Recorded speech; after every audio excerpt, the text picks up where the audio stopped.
Hello and welcome to another week of the Abuse Cartoons live stream.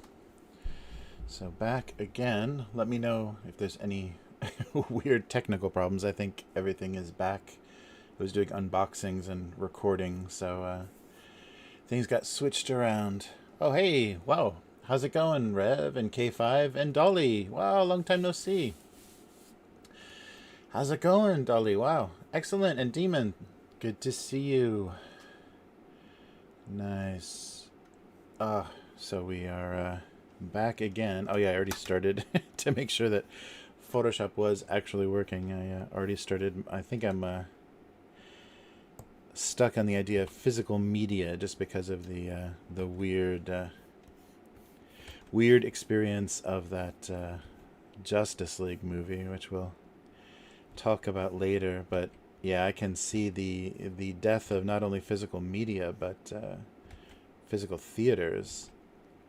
I mean, it's so strange that the one of the major industries in California is, of course, Hollywood, and they are so slow and just now starting to open movie theaters. Movie theaters have been closed for more than a year. So amusement parks and movie theaters have been closed in the U.S., and those are huge businesses, huge companies doing that, and the California state government has been so slow to unlock that. So it's just going to mean the death of a lot of that. It seems like a lot of the movie studios are backing out and are just going to, backing out on the movie theater chains, and are just going to release things digitally, or at least in theater and digital at the same time, kind of undermining a lot of that demand and that exclusivity that the movie theaters need. So yeah, it's over. A lot of things are changing.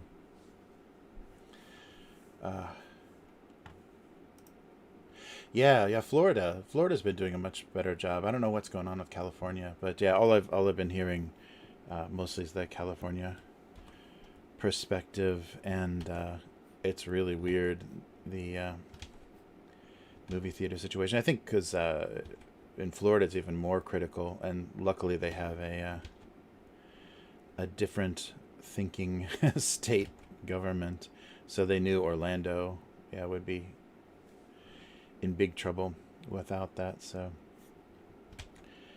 hopefully that starts happening in California. I'm really surprised that they'd be willing to do that, because I think Anaheim, the city of Anaheim, relies on Disneyland a lot, and Disneyland has had nothing. I think they've tried partial opening, but it's just this summer that they're even gonna try to get back. So yeah, very strange. But yeah, I was just thinking about that a lot, probably because of how strange during a pandemic, a digital re-release, kind of remake and re-release of a movie is. Felt very strange, and it's like completely almost out of context, like anything you would make a movie for, like sequels or continuing other characters, character development or other storylines for a universe. The movie is like completely useless for that reason, because nobody's even talking about any follow-up to any of that. It's all going to be reset. So yeah, very crazy. mm. Oh wow, another 3 months for the UK. Oh, that's crazy. Yeah. Oh man.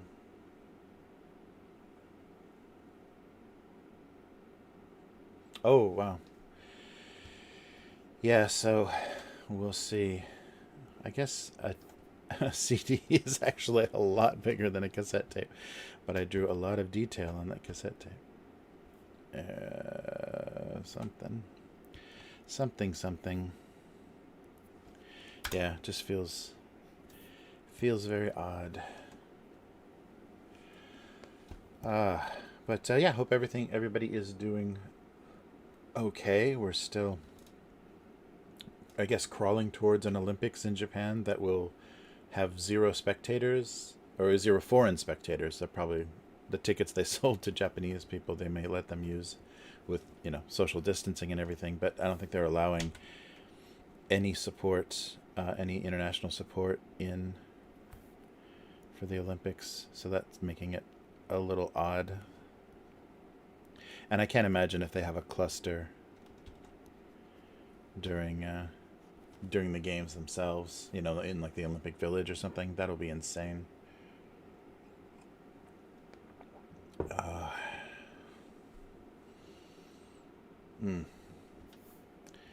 But yeah, we'll see. I was hoping this year would be the end of it, but we could it could continue because the things are still being canceled. A lot of things this spring and early summer have been canceled, big events, so it may keep going on. Yes, that kind of looks like a cassette. I think the proportions are very off. I think this is too big. Oh. I think. Let's try. Yeah, there we go. It looks a little something. A little better. Yeah, I don't know. Maybe. Oh, nice. You got a vaccine. Very cool. Yeah, I think they're talking about, high risk people like my in-laws and everybody has access to it now. But yeah, I don't think I'm going to be seeing a vaccine anytime soon. Later this year.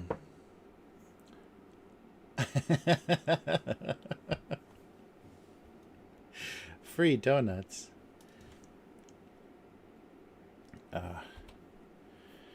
So yeah, I don't know what other physical media can I do here.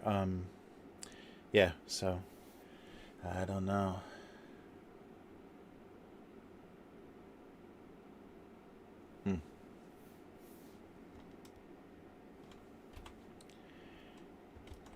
Yeah, there's still.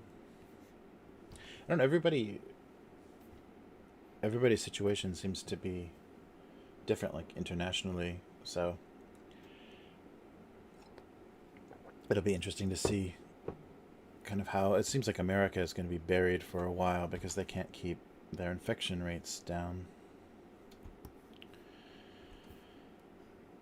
But who knows? All right.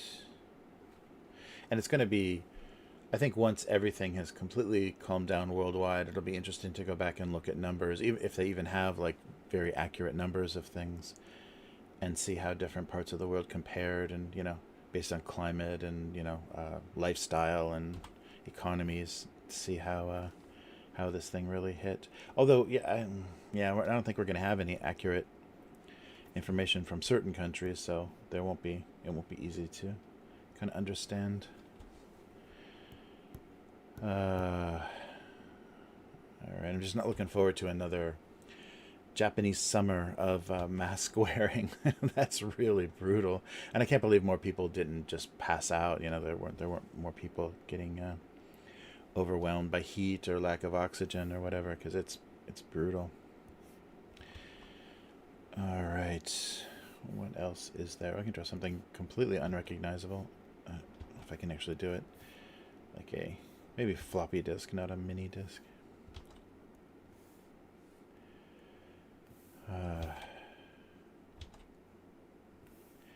I can't even remember the shapes of like the cover, that metal cover that slides over has a weird shape to it. I think one of the corners was like this. I can't remember. Yeah, something like that.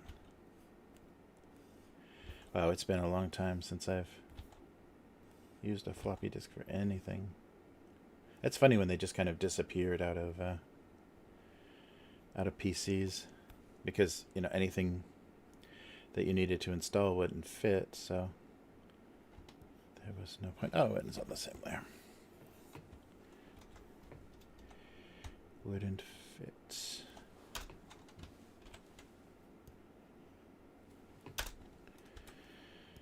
All right. Oh, it's still on the same layer. Come on. There we go.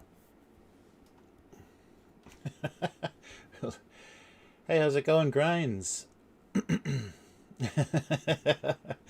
trying to think of old physical media. Uh, oh, thanks. I'm trying not to give up. I actually beat my my usual annual attempt to to give up live streaming because of this wonderful wonderful chat. Just the wonderful viewers have really made it something I I feel much less discouraged and much less hopeless about doing this. So yeah, I appreciate it. Appreciate the encouragement and the nice atmosphere involved in doing this now. Yeah, because it would just get. I don't know why. That's maybe a weird Japanese thing because that's when I lose connections with a lot of students or I lose kind of freelance work or whatever. Like that jump over the New Year's holiday, because it's a little bit of time off, people kind of reset and rethink what they're doing. And a lot of times they stop doing things over that New Year's break. And yeah, I was getting that. So John saved me that one year by being my only patron. That was really funny. He noticed that the Patreon was totally down because it hadn't had any activity, and so it just kind of like goes into inactive mode or whatever. And he was on like a Christmas holiday back in the States, and I guess was looking for some kind of connection or whatever to Japan, and caught my live stream. And that was back when I was doing the convenience store segment, and I had the little chime from Family Mart, the little doorbell chime that struck him just perfectly. So I got my first patron that way. But he notified me that yeah, your Patreon is totally dead. So I fixed it, and that kept me going for another year. Yeah, and then Hyphonics. Yeah, John. Yeah, John from the game group is my only patron. Yeah, I haven't set up a Discord, Grinds. Yeah, don't know if I can get you. You can talk to yours. Oh, nice. Yeah, that's not a bad idea. I should set up, and then also I feel like I'm just doing too much talking during the film kind of discussion stuff. So it should be more of a discussion. So that'd be cool to do voice stuff on Discord, like bring somebody in and get some kind of conflicting opinions if people are interested in that. Yeah.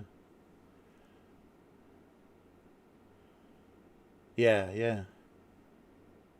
No, I'm still doing. I just don't have my all the graphics and everything I had at the office. I gotta put that. Yeah, I gotta get that on the cloud and bring that over. So I'm still eating things on stream, of course, but it's much more random. Yeah, I don't have anything this week because it also depends on how much I get out of the house between now or between the between streams.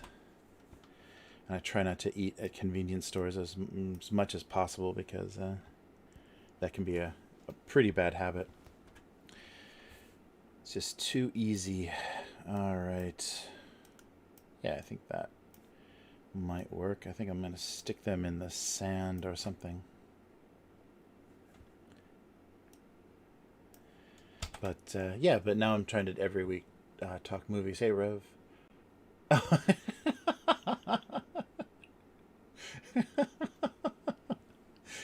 Dolly. That's right. Dolly's got a wrench, doesn't she? The chat is getting brutal. Oh, sorry about that, Rev. Oh, wait a minute. Sorry. Let me try to get back here. That's right. Uh,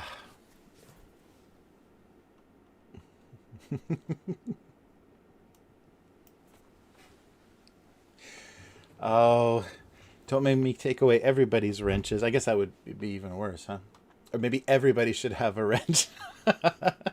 The purest form of democracy is constantly people timing each other out. Sorry, yeah, don't. Yeah, we'll see. We'll see how this plays out. uh, yeah, but so oh yeah, so now but now kind of weekly. I guess because I bring up movies a lot, I've been kind of picking a movie for to specifically talk about, and so it's been artier films and kind of stuff, very interesting stuff that I needed to kind of have a little push to take time to watch, like things that I wanted to see but just never had time for, and so I started just doing a movie every week, and this week is probably the least the least arty, and but the weirdest as far as like an artifact of like how are people gonna think about this in like the context of Hollywood filmmaking. It's a very odd thing. Kind of the and maybe that's what's going to happen with the streaming, at least until the economy of streaming is figured out. There's going to be this like return of this auteur thing where they just hand a project, to someone with a name, and hopefully that attracts new subscribers and things to streaming services. And but I don't know. I don't know if any of that's even working, because all I've heard about Netflix is they're still, not where they need to be or where they would ideally want to be as far as revenue, and they still are throwing money at all kinds of nonsense, very kind of niche content and stuff. So I don't know. That was a while ago though, because that was before Disney Plus came out. They were talking about Disney Plus being the death of Netflix, and obviously that didn't happen. So I don't know. But how many of these streaming platforms can the world actually support?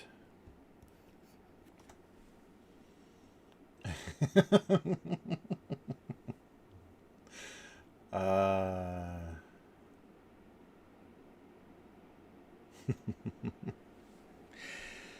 Sorry, chat. Yeah, we'll see how it goes. No, Rev is always, opinion-wise, I really enjoy Rev's input, because always there's things that when I'm just kind of going on about something, I really like that pushback against certain ideas, because especially when you get kind of lazy with your thinking and don't realize that you're just kind of defaulting to things that your upbringing or your culture, your whatever, just kind of feeds you. I like pushback in that way, and Rev's really really good at doing that.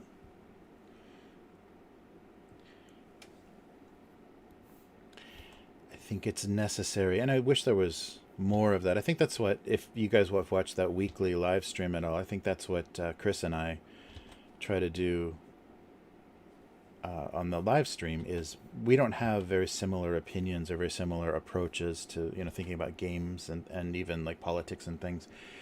And Chris is much more politically active and politically minded, but so we disagree, but it's a cordial disagreement, and I really think that needs to exist, and I hope that comes across well. And it's not like trying to yell at each other, yell over each other at certain opinions. It's just kind of taking time to express our views, and then just consider what the other person is saying. And there's so little of that, because I think people really like the the rant or the impassioned monologue on the internet, especially things like YouTube.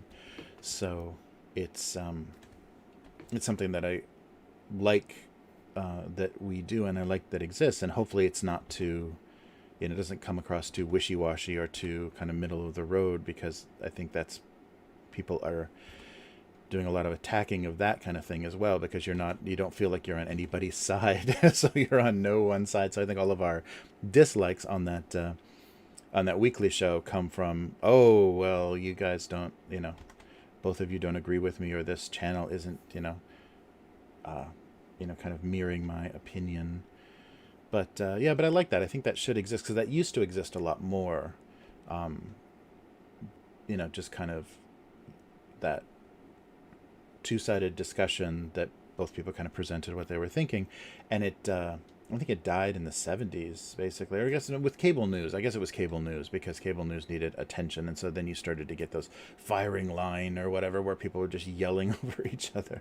I don't actually know the history of it. But when people just started to, try to win or try to destroy. So, you see all that on YouTube all the time where there'll be somebody having a debate or discussion and the title of the video is so-and-so destroys this, stupid-minded whatever, or there's all of the dramatic kind of clickbaity titles for videos, and they usually end up not being that dramatic, but they are not very civil discussions. Cool. Oh, a Game Boy, nice. Yeah. Nice. Yeah, Game Boy that's good. That's good old media. Yeah, that might help. Oh, can I draw a Game Boy though? That's one of those things where remembering what's even on a Game Boy. I like that. Yeah, this could be the lost media week. No, the original Game Boy is really fat, isn't it? But yeah, I don't know. I don't know what, and it might just be my, more my generation and age that likes that a bigger discussion. And even if somebody is saying something that's completely like, what are you talking about? There's value in that. There's value in considering like how someone came to that opinion, like where they're coming from. And I think the U.S. especially now is super intolerant of any opinion, and it wants to really shut people down. I don't remember which side anything is on. Wants to shut people down, and I think they really need to spend some time understanding, the rise of popularity of certain politicians and how things got the way they did, instead of just staying on the attack. I can't remember. So definitely the D-pad is here, right? And the buttons are here. I'm going to get the proportions all out of whack. And I can't remember where the... I'll just have to kind of fake it here. Was there a headphone? The headphone was on the bottom. So, and then maybe some... I don't know, something. I don't know if this is going to read as Game Boy or not. This is my long lost memory. Oh, and the light power is in there somewhere, isn't it? Wasn't there a light telling you it was on? Something like that. Well,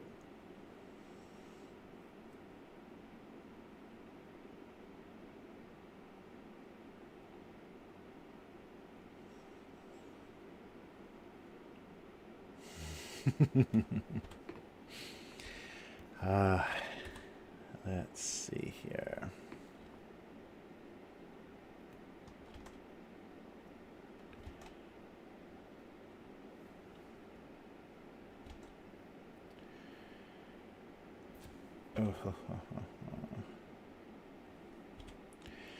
Yeah, so the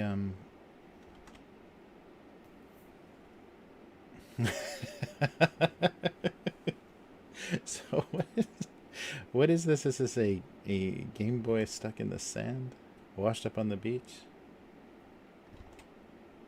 Oh, that's like that French beach that has the random Garfield phones that wash up on it every so often, because I guess a container, or like they lost a container or a ship or whatever that was carrying those Garfield shaped phones from the 80s somewhere in the Mediterranean, and so they occasionally make their way onto the beaches.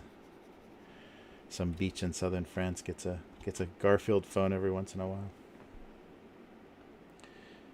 All right.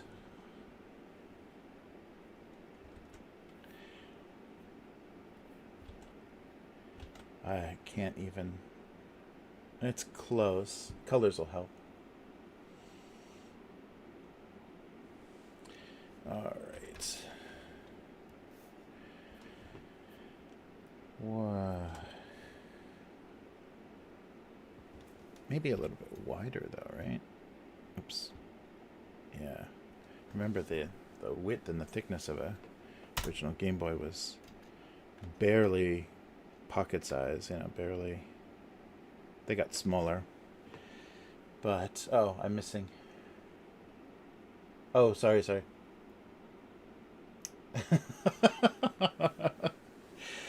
Yeah, I haven't. Yeah,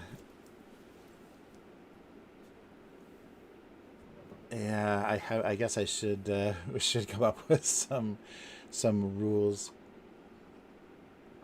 or yeah. I don't want to. I don't think we should silence anybody in discussion because I know like Rev and Joe have gone at it, on politics and stuff, and I think that's it's good. It's a lively chat. I mean, as long as people aren't getting. And I've already gotten to 100 messages, and we're only 30 minutes into the live stream. Usually it doesn't happen until halfway. Oh man, hey Sedona.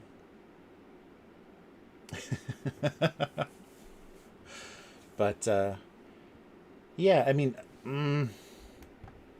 yeah, we definitely should be careful with timeouts, and especially I think if I think both. Now, do I have too many wrenches out there? Because yeah, K5 Dolly and I think Joe all have wrenches, but I don't mean to.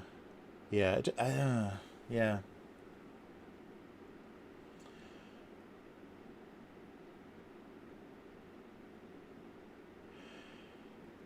Yeah, it's tricky, and especially because we're kind of talking. Yeah, it's more a little bit of a culture, crossing cultures too, because Dolly's in the UK, and I think yeah, certain things are way that Americans say things or yeah express opinions may say. Hey, Pizza Man. Oh, thank you. Thanks. All right. Sorry. Ah, beautiful. Yes, one away from 450. Hopefully, we'll get there. Yeah, I think lively debate is one thing, but if people are actually getting upset and getting their uh, feelings hurt, it's probably a good idea to just kind of to cool off and yeah, and especially because if people are coming from with things like the pandemic, people are coming from really different perspectives and really different points of views because of how their countries are handling it, their local governments are handling it. So, and Sedona is bringing the peace. She's bringing the kumbaya. Hmm. No, I totally get that. Yeah, so yeah, let's be careful with that, especially because I think some of the people in chat that have strong opinions and like to express their opinions, that's very that feels miserable to just be completely muted, to just be completely cut off. And so I think only if we get somebody, like we've had a few times, just like some random person we've never seen before jump in and try to disrupt things. And like most of the time the filters catch that sort of thing, but but yeah, let's just so let's cool out with let's be careful with timeouts for now, especially for Rev. I know Rev gets in it with a couple of different people and always has some pushback and opinions, and I like that. I mean, I think that's an important part. So let's be careful with yeah, silencing other people's ability to comment. But yeah. So we'll see how it goes. But it is. I mean, I can understand. There's a bit of based on actual personal experience. It's hard to deal with stuff. Yeah, yeah. I think K5 is right. Yeah, as long as we can hang in there with each other. we don't need to do timeouts. But I mean, but I totally understand. Uh, Dolly feeling attacked, or I mean, it's just a different sensibility. So just yeah, I hope we can I hope we can get along and have a nice chat. I mean, we survived the Trump administration on the live stream, so I think we can make it through the rest of the pandemic.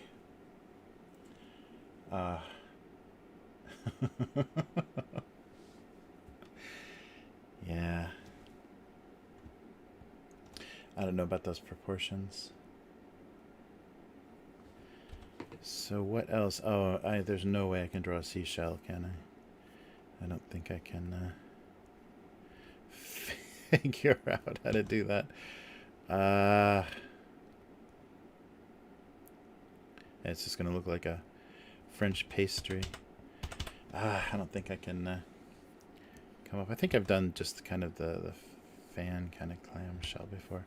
Although that's not gonna really do anything.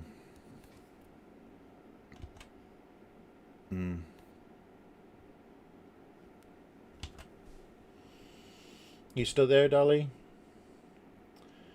Yeah, and it's different. It's difficult too because the chat is a mixture of people like I actually like I physically know, like I've spent time with in real life, and then people that I've met only online. So yeah, it's difficult to understand the kind of combination of temperaments as well.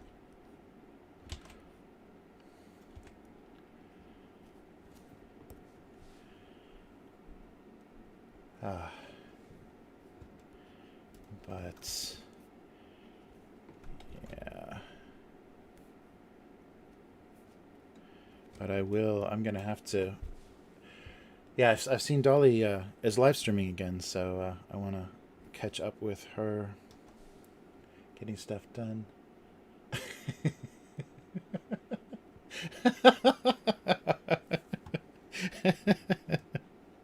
Well, Sedona, tell us more about your extortion plot. Oh my gosh! Don't admit to anything that could get you in trouble. That's crazy. An unsavory picture. I'm immediately assuming what that is. All right.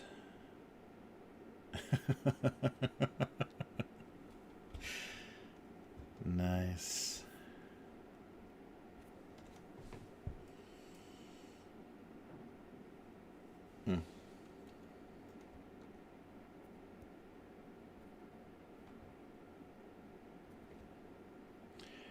There we go. All right. Well, I think we're pretty close. So I guess I don't want two cartoons of things stuck in the sand. Yeah, that was kind of the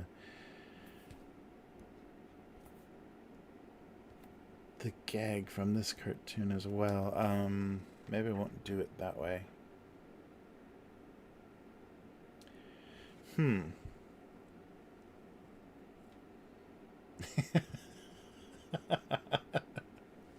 thinking the back of the knee is about as unsavory as it gets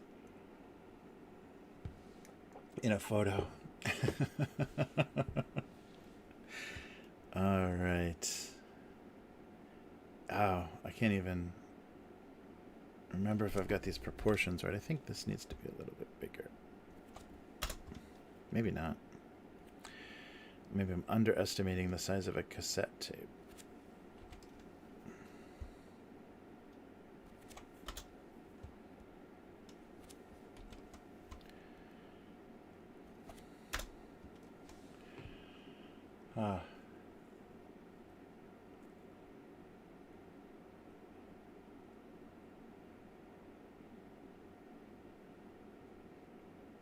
Whoa. So anybody that can read the chat should definitely be keeping up with this this story.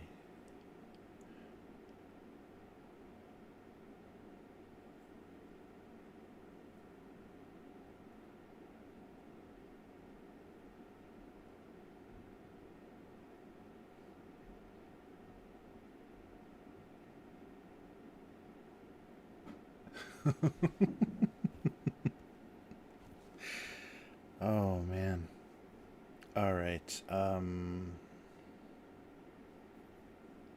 Yeah. So is this angle going to be completely from overhead? Because if they're not propped, if these things aren't propped up,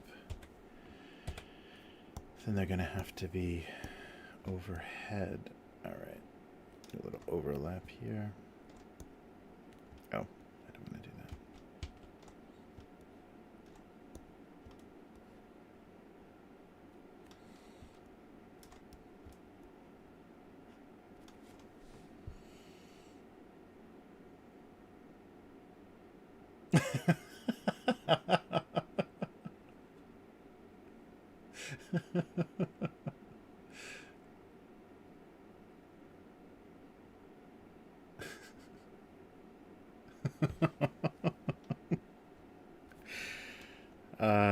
I love guys thinking with unsolicited, unsavory photos. That's great. This is really gonna make a girl think, well, great things about me. Is this? I can't think of the proportion. I think it's closer to that. Yeah, that's pretty funny. So I guess this is overhead.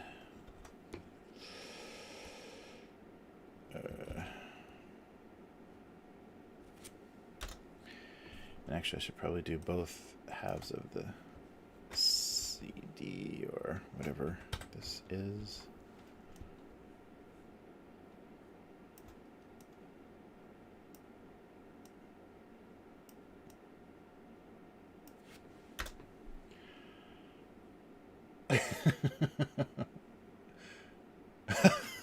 Oh, no. I don't know why anybody would ever mess with Sedona after the story about her ex. Oh man.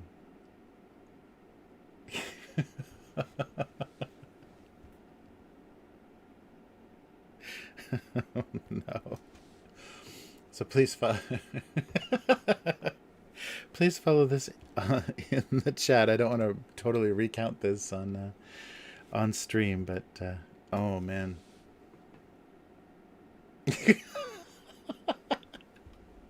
Yeah, that's the crazy thing that I can't believe guys don't consider when sending when Savage Sedona when sending photos like that. It's like, oh, here's some blackmail for you in case you want to do something with this, because regardless of how proud you are of your certain parts of your body, there's some people that you don't need those photos sent to, and just the fact that you've sent those photos is probably not something your employer or whoever is gonna understand.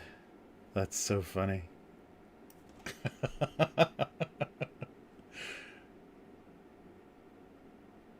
That's so funny.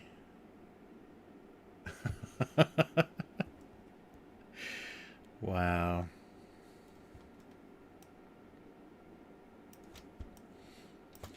All right. Gotta be some other debris here to make this make more sense. Like chewed gum, maybe? I don't know.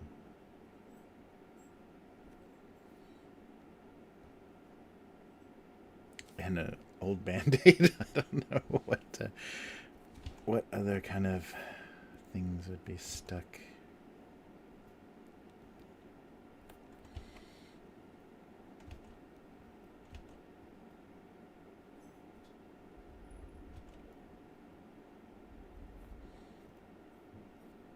I'll try not to make the old band-aid too disgusting.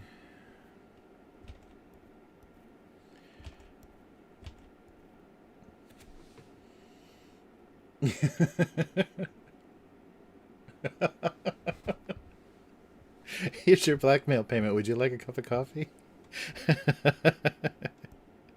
Wow. You have to admire his persistence, or maybe inability to read a situation.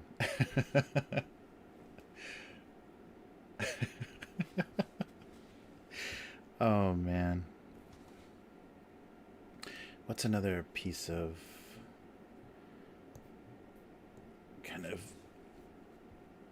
weird debris that would be lost with physical media? Maybe just like a twisted, like a wrapper for something. Oh, that's not going to read, is it? I'm just thinking like a cough drop wrapper or something that's twisted into. I don't know if that's going to read. Some kind of piece of something. There's a little piece of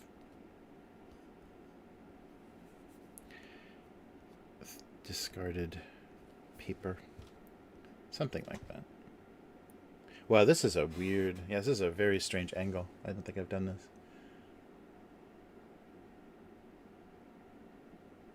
Wow.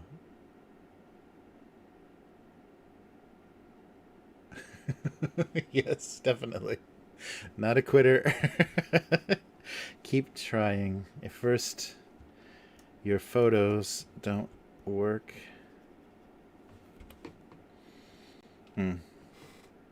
Yeah, I'm really surprised by guys that like on dates will hit on waitresses and things. I've heard some really interesting stories, and especially in Japan because people uh, when they're drinking, the other personalities come out a lot, and I just can't believe somebody on a date would do that. But I've heard of that before. Yeah, I've heard of people going after bartenders and waitresses while on dates with somebody else. Uh, yeah, I was trying to think of like not in the trash. It's a weird thing, isn't it? I don't know about all the junk around because my initial thought was kind of doing this like monuments, so stuck in the sand monuments to old media. But then when I got the suggestion of the old Game Boy, yeah, it's supposed to be a Game Boy. When I color it, it should read better if I color it. Um, but yeah, the suggestion of an old Game Boy stuck on the beach, like that worked, and that's exactly what I was thinking for this, is having them stuck somewhere. This overhead angle is kind of weird. Yeah, maybe I don't want to imply like trash. Yeah, because I was thinking physical, other physical discarded things around them because they're physical, because we're discarding things. Oh, I didn't get any water. Because we are discarding things in the physical world. There might be a better way to, there might be a better way to say that or to show that instead of just making it look like a big garbage pile. Yes.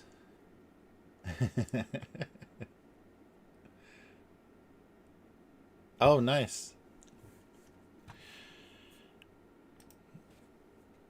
Very cool. Thank you. Thank you so much for the 450th sub. That's excellent.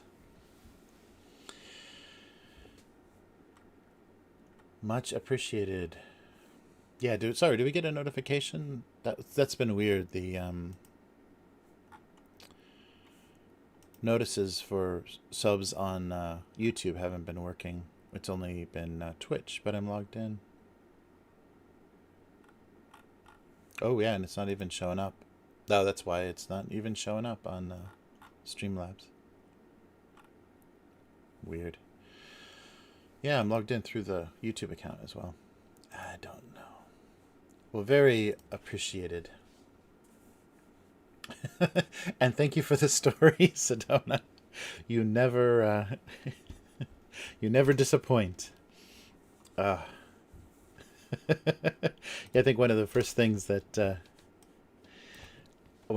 you said in chat that I respected greatly was, you left your ex sleeping on his grandmother's floor in the divorce. It's like, whoa. And after that, I've had a healthy respect for you.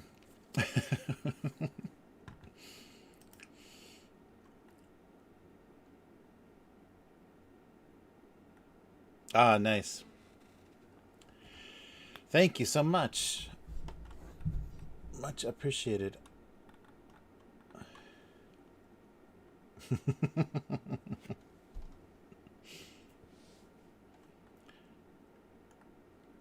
Ah, thank you. Yeah, yeah, that'll be great someday to hit that 1,000 mark. Yeah, I think I'm not sure how that works though, because they also want like hours viewed. It's like 1,000 subscribers and hours viewed, and I'm not sure how that works with streaming, if they count it or not, or if that's only counted from your archives. That would be miserable. We'll see. All right. No, no problem, Grinds. Don't. No worries. I completely understand. Just appreciate. Just appreciate the hang. Thanks for just being here. Uh, yeah. Well, I'll think about this as I'm coloring it. I don't want it to be too depressing. Yeah, it shouldn't be like a graveyard of obsolete media. I don't know. We'll see. And I think I'm definitely going to make that a Blu-ray. That'll be even more painful. If that's a smashed Blu-ray disc. All right, well, let's color a little bit of this and see if it works. And put this on the same monitor.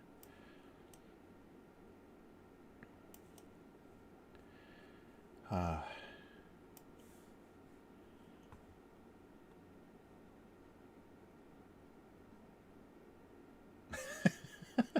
Hey, Joe. How's it going?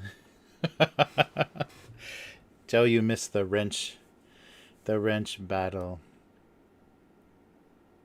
Rev's never gotten you to use your wrench.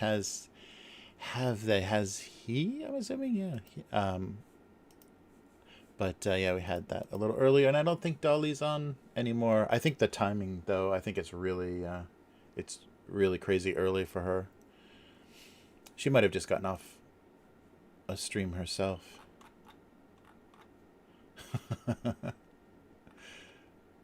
Yeah, Joe's got a wrench too. See, I don't know how to run a chat. I don't know how to run a live stream, and this is what happens. Yeah. Oh, Grinds. Yeah, Grinds was the one that recommended the old Game Boy. That just struck me just perfectly. So. And what color are these shells? Seashell color. I have no idea. That's dirty seashell color. Something like that. Alright, now let's see if I can do something that looks like a Game Boy. Lighter, maybe. And then this was dark. I'm gonna have to check, aren't I? No, it was. Yeah, it was. It was almost like a black. And then we'll do, so that we know, we'll do the green screen. And the buttons were purple? I'm having trouble.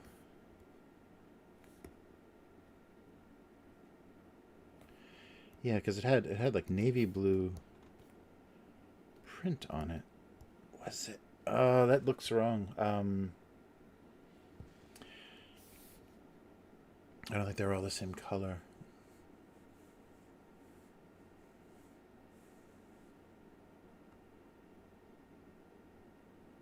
Ah, yeah, yeah. Yeah, the seashell and the Game Boy should be the same. Let me color the. I'll do it like a weird. Maybe this is limited edition. Oh, that was a Game Boy Color, wasn't it? Oh well. Limited edition Pokemon Yellow. Whoa, where is this? Yeah, I can't remember.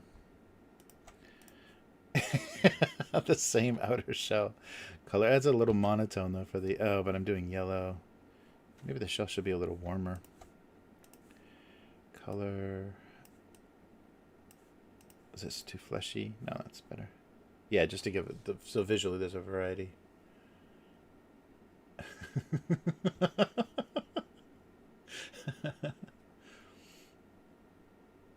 Yeah, 1,000 and yeah, yeah. Yes, right, right, right. Yes, yes, yes. And the yeah, right down is a lighter gray. Thank you. Yeah, more reddish. That's right, not purple. It was like yeah, it was that weird reddish. That's right. What was that? Yeah, yeah, more like this color. Oh, you guys can't see my color picker. That's weird. More like this, right? Yeah, there we go. And was it gray? Really? Gray. Yeah. Maybe, no, maybe a little bit darker than the body, though. I think so.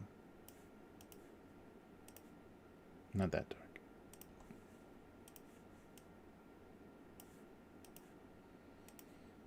Something that's getting closer. Nice.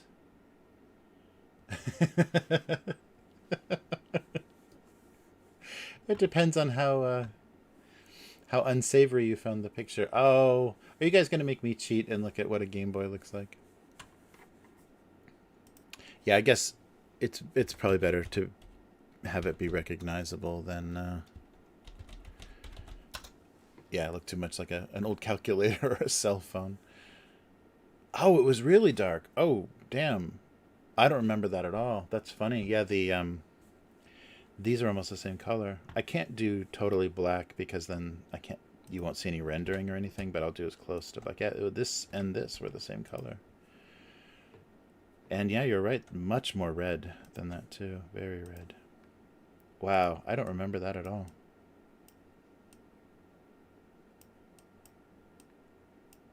But like a wine, more like a wine color. Yeah. Wow, that's weird. And then the blue. I'll put this on another layer, but then blue writing. That was very navy. Wow, that's so funny. Game Boy.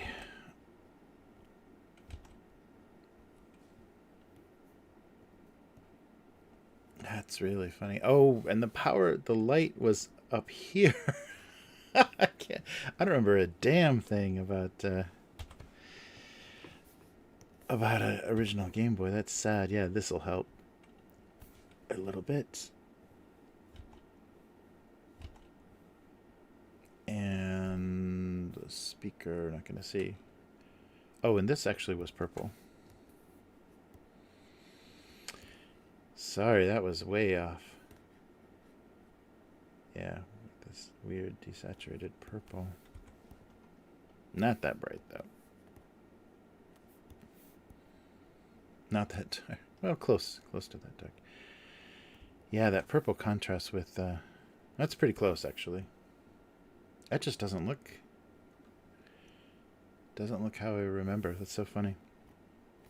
Yeah, the red light is actually up here, and this is really narrow. The proportions are gonna have to. This will be the knockoff, the Chinese factory knockoff, where they change the position of things. I don't think anybody is gonna catch me on that. Yeah, and they move stuff around a lot on the later versions, the pocket and things. Huh. Yeah, but yeah, it's the screen. It's weird and in the middle. Yeah, yeah, right, right, right. The little indents to show you. Yeah, there's that doesn't photograph very well. Nobody's got a good photo of that. Yeah, I'll do that in the rendering, I think. Okay, yeah, I'll do that in the shadowing. I think it'll read better that way. Okay. Oops. Color. Mask off. Actually, I don't think I'm done.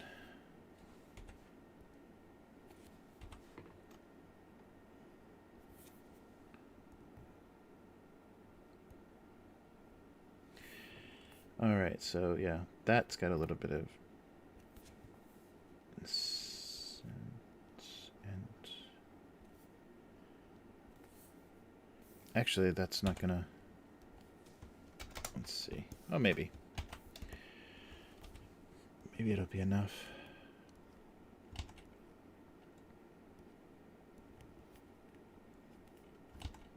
Yeah, I think that works.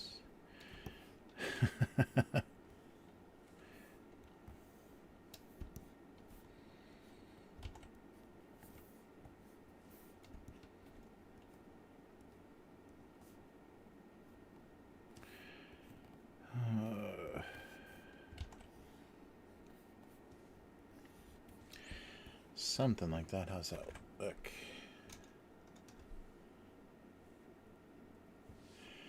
Yeah, it looks really bright on the screen, doesn't it? Yeah, on my monitor it looks pretty good, but yeah, on the stream it's pretty bright. Let's knock that down a little bit. Yeah, actually, yeah, you're not seeing a very good representation of my colors on the live stream there. They're pretty saturated.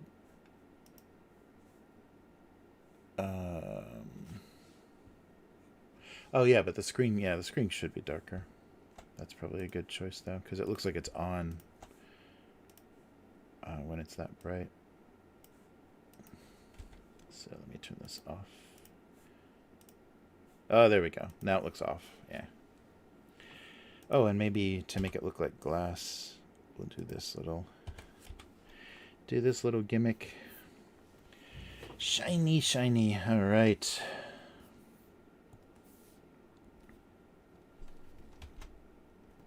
Oh, actually, this would be that off color of a red bulb because the screen's not on. What is going on? Oh, this is on some weird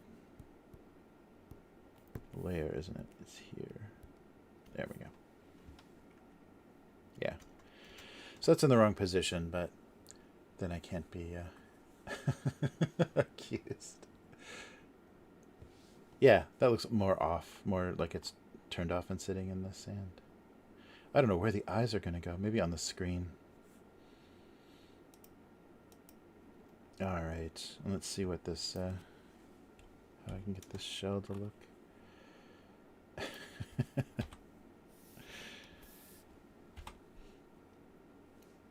Yeah, thanks, Grinds, for the recommendation. That's really fun. When it clicks, it clicks.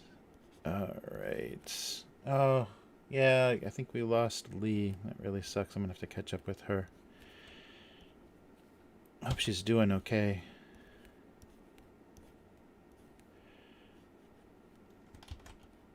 But yeah, anybody that hasn't should definitely check out Dolly Mixtures.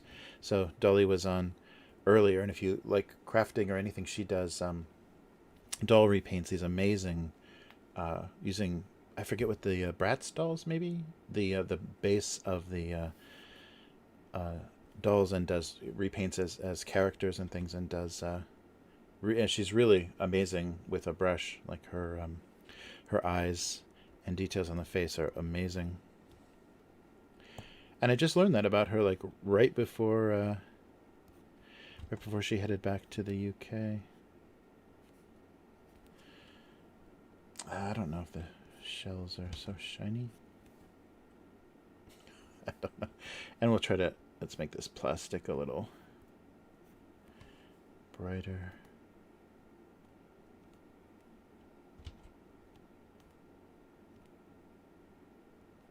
There we go.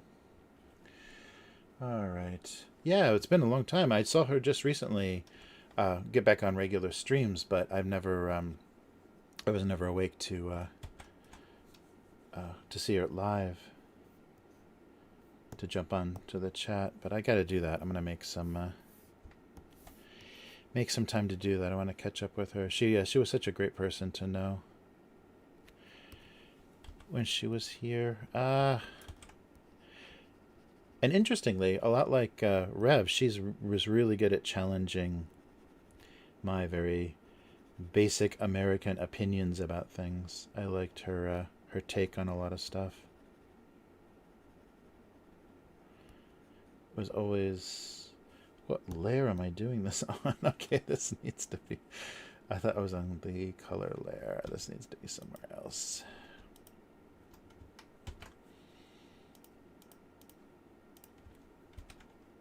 Oops. Yeah, but really enjoyed the time we got to hang out. There we go.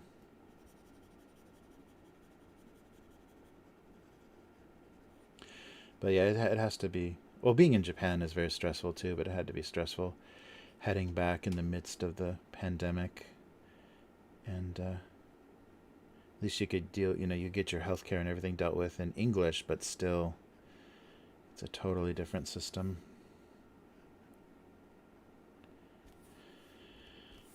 All right, let's try this. I don't know how this is going to read.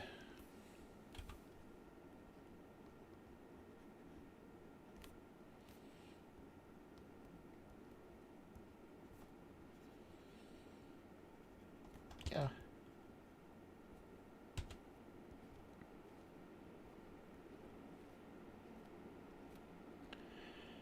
This looks sandy enough, right? All right. Yeah, once the travel bans and everything are over, you definitely should, Pizza Man. It's a great country to visit. It's because it's not crazy difficult to get around. They're making it much more friendly for English visitors, English, Chinese, and Korean visitors. But you're not totally lost, and it's very easygoing.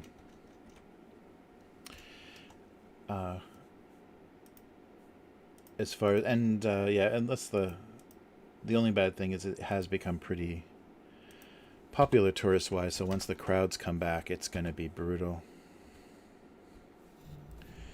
Some of the real popular places, but if you don't go to the tourist, to only tourist stuff, you can have a much better time.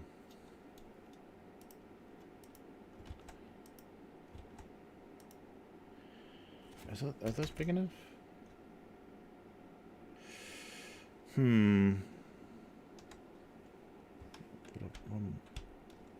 What size bigger? What's going on here? But yeah, fun country to visit. Challenging country to live in, but fun country to visit. Oh yeah, maybe this scale works for Game Boy. And I think especially for Western women, it's or people that present or people are going to identify as women in Japan, it gets very frustrating because a lot of the kind of social politics and things are, in some cases, they feel like they're 50 years behind, but they're a couple of decades behind as far as how men regard women, or all of that interaction. So that I think that gets a little bit frustrating. It seems like I've had more female friends leave Japan than I have male friends, and most of the time because the male ones come here because they're married. But so it's definitely a different dynamic, and not easy to feel that it's normal. All right, are we really doing a bunch of garbage?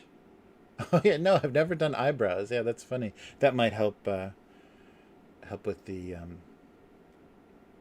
I could add expressions.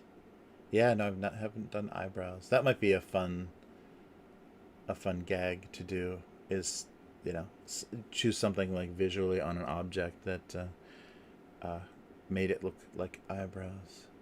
Yeah, and I think the lack of eyebrows is just the dead stare, kind of either the kind of staring frown or the dead stare works, and eyebrows add maybe a little bit there's a lot of extra information there, so it could be seen as surprised or angry or something that maybe isn't intended. Yeah, so always the always the dead stare.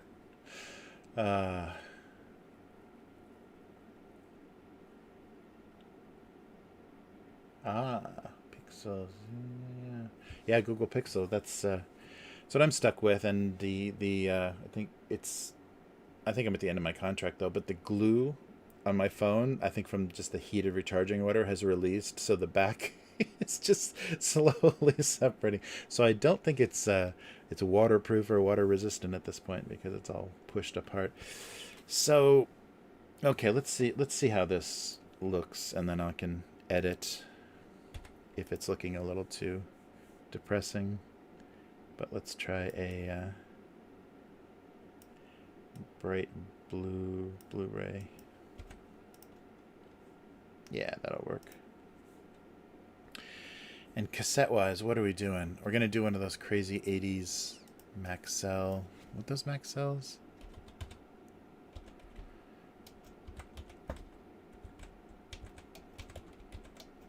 I don't know. The ones that had that stupid. Oh, those were clear. Those weren't Maxells. They were clear though. Oof.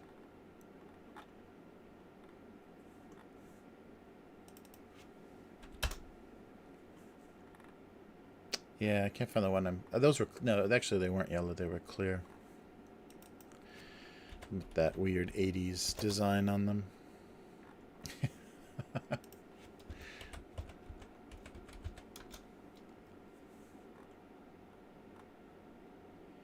Yeah. I forget what company that was. Yeah, I won't reference anything specifically. Maybe just a gray, because I'm going to make the floppy almost black.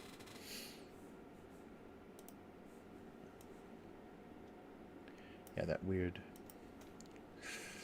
I don't know. Let's see.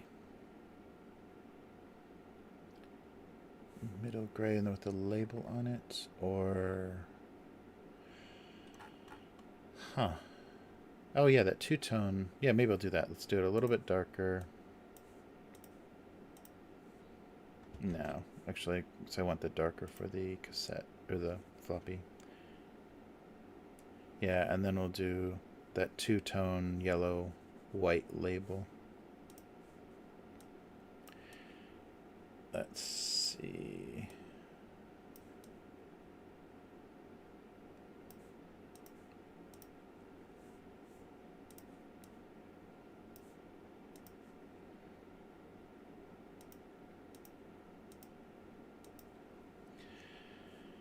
And something.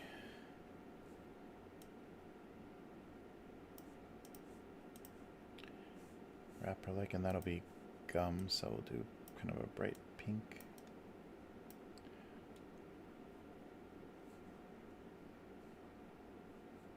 Brighter, brighter. Something like that. And then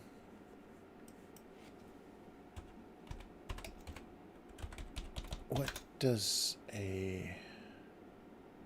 Oh, and it's totally upside down. Or kind of, yeah. Oh, wow. Okay, yeah, I didn't remember any of that. That's funny. So we'll just do a white label here, and this is metal.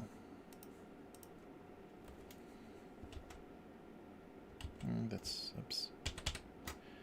That's fine. I don't know.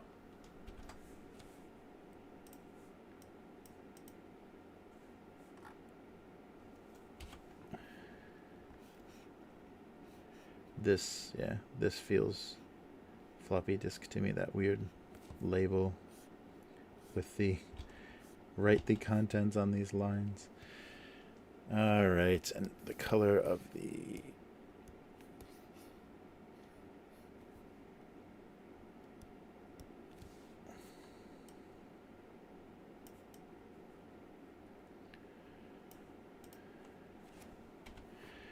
tape itself,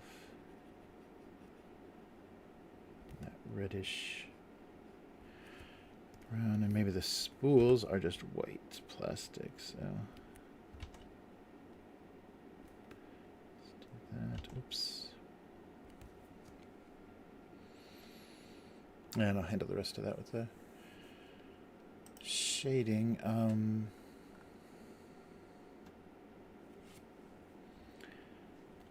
So another layer. Let's do the label.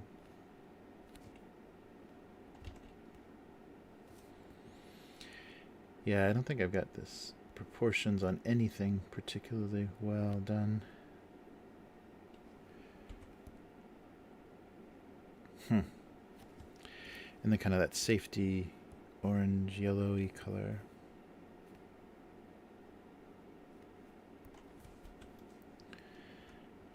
For here. Oh yeah, that's right. No, then there's a totally this, but then there's a total, maybe just make it this color.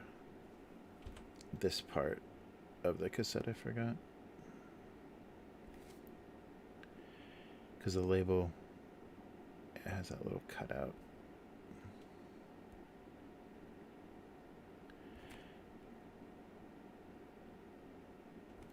Something like that.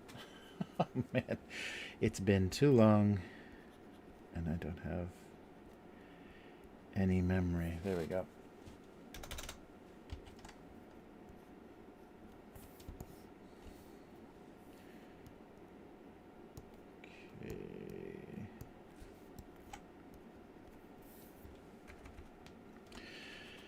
Okay, and maybe the Blu-ray.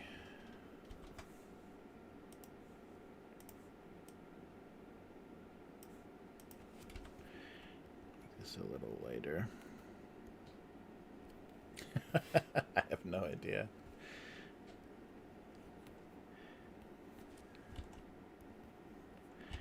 All right.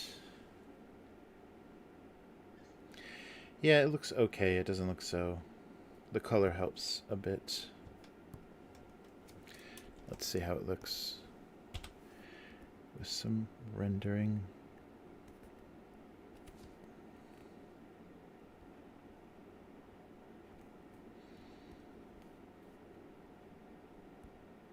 Yeah, that should be a top of everything.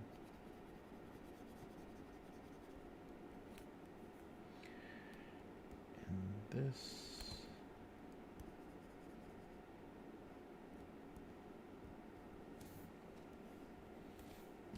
I don't know. I don't know.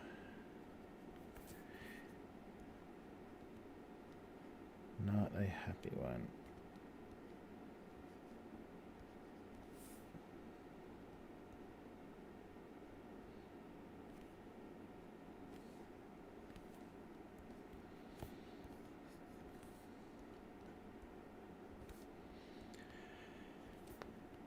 Here we go.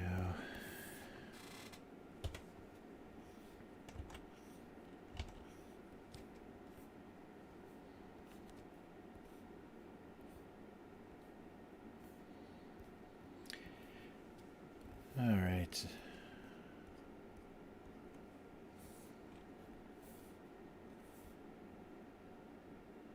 Yeah, something like that. And then let me put some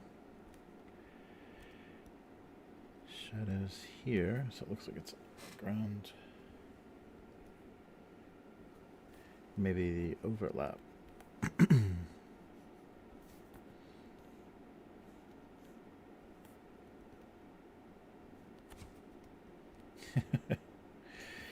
Everything's stuck to the ground.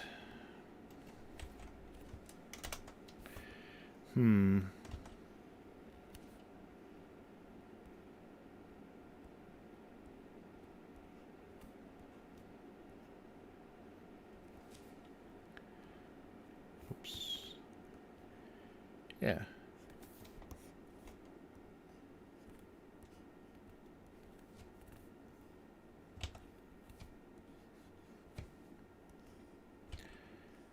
Something like that.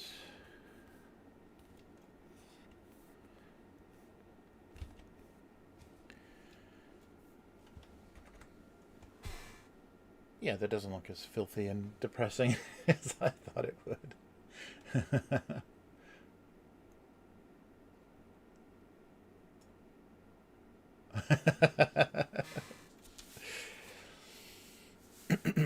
Yeah, I got a what? Like a Pixel 2 or 3? Yeah, I forget which model, but the glue is releasing, and I don't know why. I don't know why I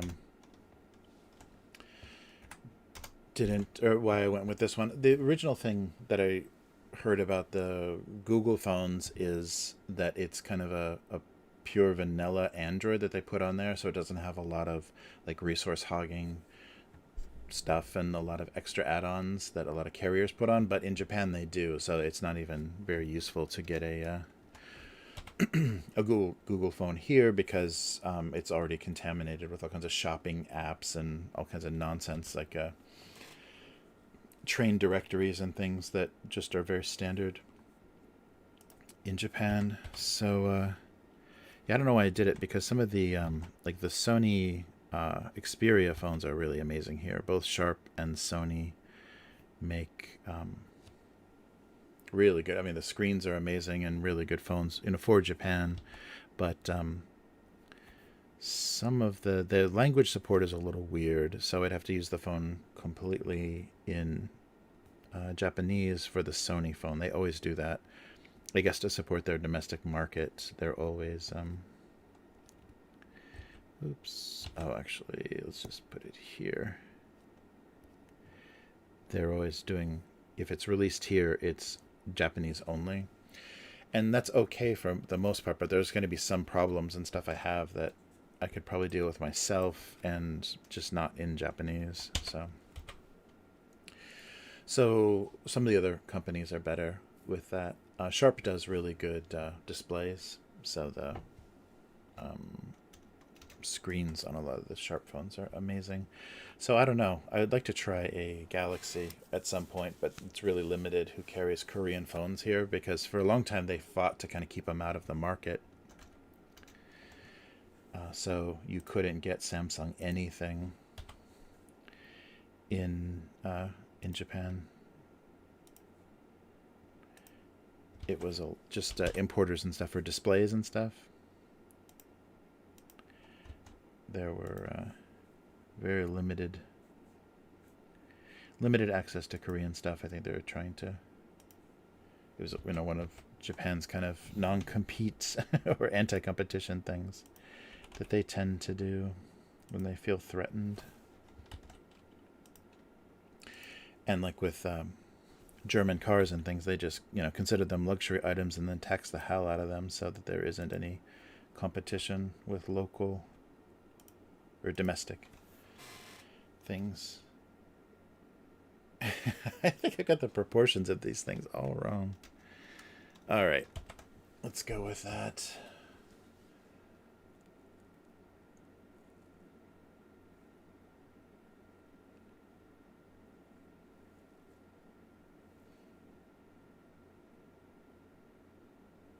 Mm-mm.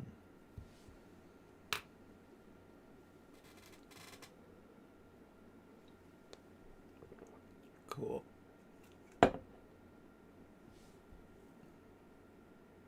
Oh, that's cool. Yeah, they're starting to. What do they call it here? They call it SIM free in Japan, like the untethered, unlocked phones are SIM free. So yeah, that's an opportunity. Or that's a chance too. If I just want to pay for the phone outright, although the companies do a pretty good job still of subsidizing the price of the phone, so you pay like $20 a month or whatever, and you can get like a $1,000 phone for that. So it's pretty good.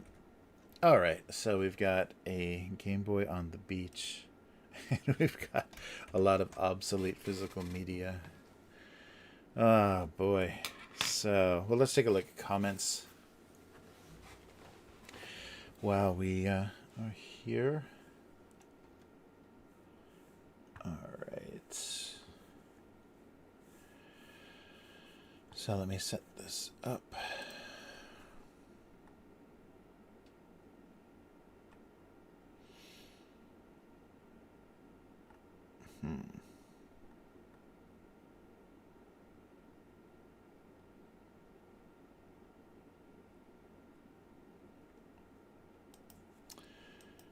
All right, sorry.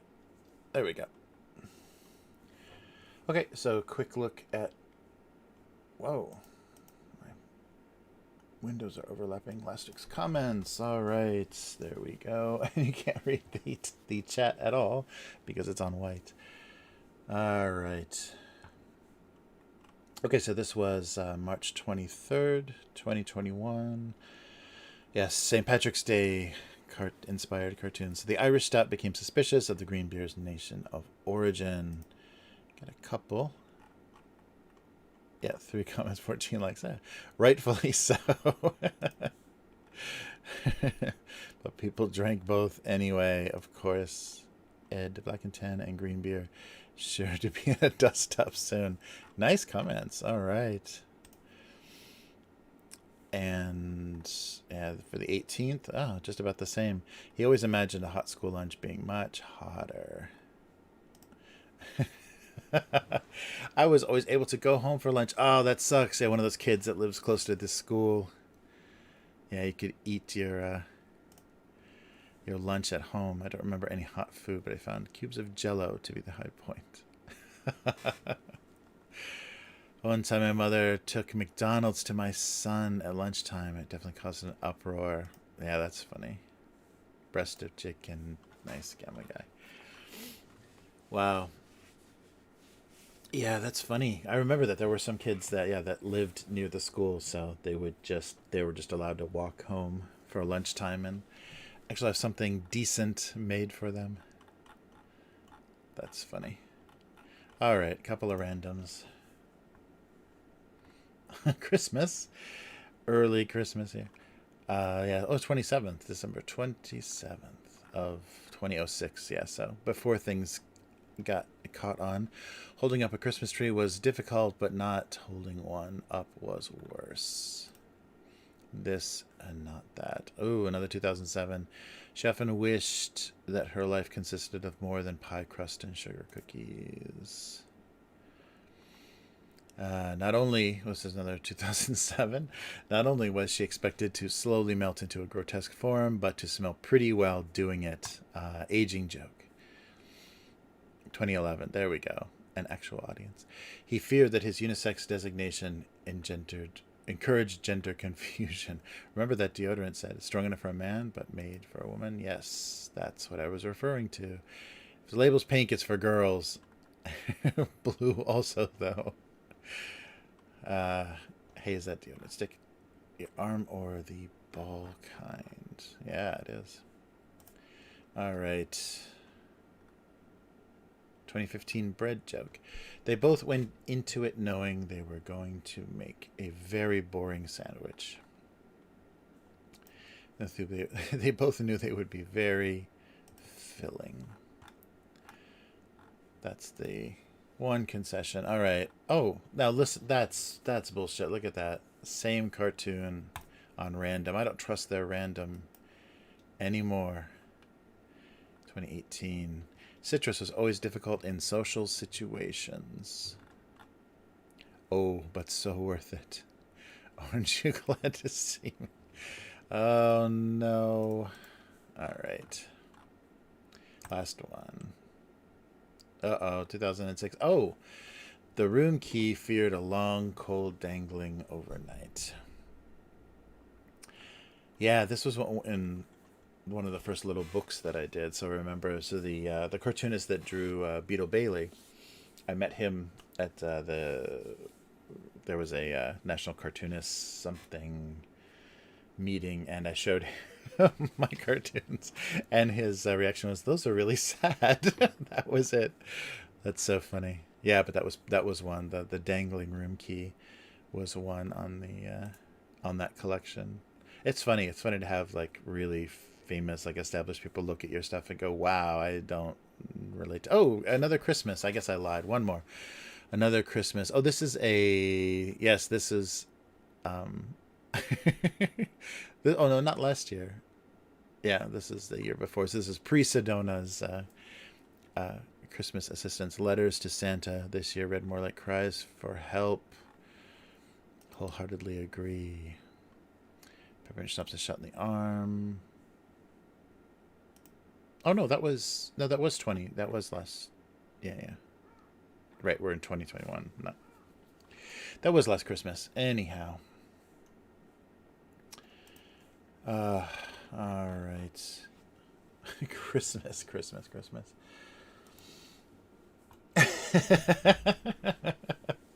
Not food related. Unfollow.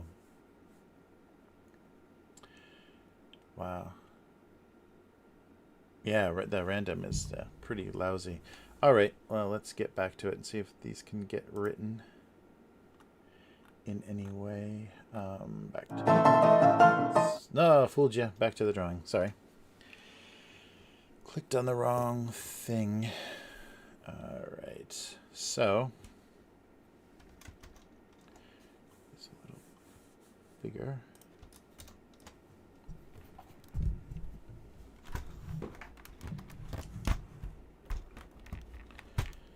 All right.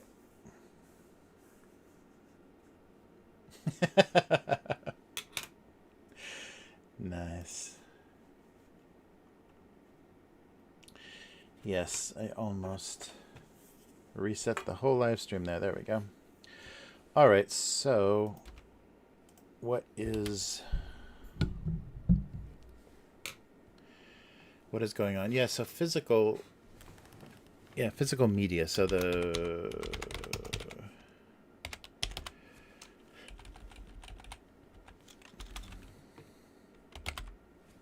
So physical death, the physical death of physical media, something relating to, things, and I think I've done that a few times before with like a book and a Kindle or whatever, like books trying to understand what you would possibly do on a tablet. So physical media meant physical death. All right, that's a little short and ugly.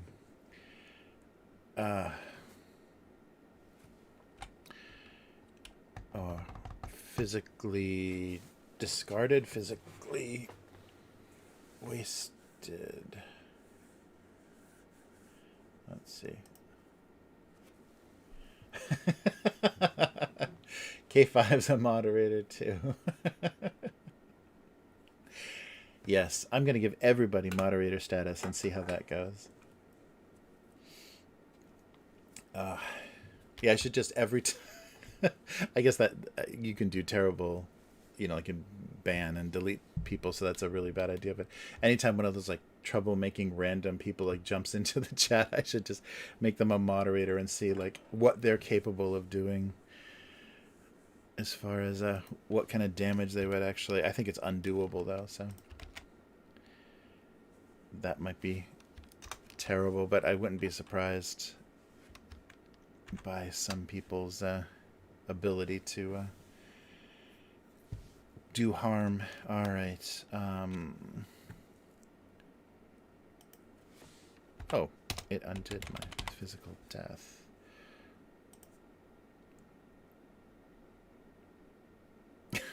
I don't know. That's a little weird. Where is the... Why is it not centered? It's very strange.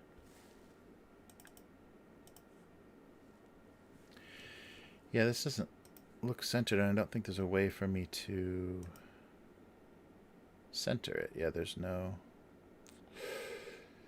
Yeah, that's frustrating. Because if I do this... Yeah, it physically stretches it, which I don't want. What about this? There it is. That's what we... No, it still does it. Shit. This? No. Yeah. I lost my centered text. Didn't I? Let's see. Oh, maybe it's just the paper that's making it look off. That little scrap of paper.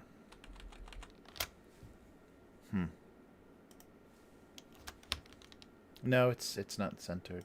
Definitely not. Yeah, that sucks. There's no command for centering layers, I don't think. Yeah, it's too bad. Wait, arrange, align. Oh, that's just if I'm doing grids. Yes, we're looking at through Photoshop. Oh, that's good. You guys don't have to be exposed to that. That's cool, because I'm only capturing this window, so you don't have to watch me look through menus. That's good. All right. So, see if I can come up with something better. Physical medium at physical death. All right. So, washed up on the beach. Yeah. Yeah, that's good. Oh, hey. Little Will. Little Will, what's going on? Little Will. Sometimes I show up and do this. Tell K5 I said, what's up? Oh, Little Will, what is going on? You amazing person. What happened? Oh, thank you. That's crazy. Yeah, that's never happened before. Sometimes I show up and do this. Tell K5 I said, what's up? Can't stay, though. Little Will, hell yeah. Thank you so much. That's insane. I thought that was a that looked like a test a test notification. Very cool. Oh, and also, I don't think the notification worked 2 weeks ago. Unknown Girl donated right at the end of the stream. So, thank you. Thank you to her for doing that 2 weeks ago. But Lil Will, damn, that's insane. Thank you so much. I will do extra extra good on stream from now on. Thanks. That's very cool. Very, very cool. All right. Yeah, very amazing. Damn. I'm just going to sit here speechless. Very appreciated. All right. Well, definitely have to do this for at least another year. Wow. Thank you so much. So I guess this stream is dedicated to Lil Will. Little Will 00. Beautiful. Ah, nice. Very cool. Thank you so much. I really, yeah, that's a huge surprise. This stream is, dedicated to you. I really appreciate that support. That helps a lot. Thank you. Very cool. Wow. I'm just gonna sit here speechless. I guess I can order more Red Bull, which keeps this stream going. It's funny, in Japan, the Red Bull distributor discounted it, to help people through these difficult times. They discounted Red Bull, so at a convenience store or just ordering it anywhere, it's like 20% or something cheaper. It's really weird. Excellent. No. That's a good idea. That's a good idea, because then we'll always remember that huge generosity.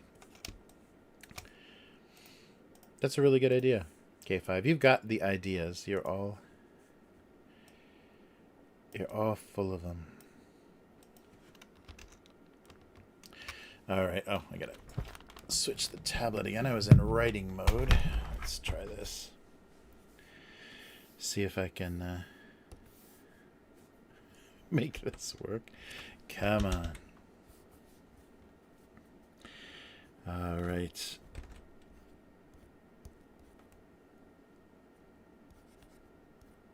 Oh. Let's see if I can do better zeros on that. Come on.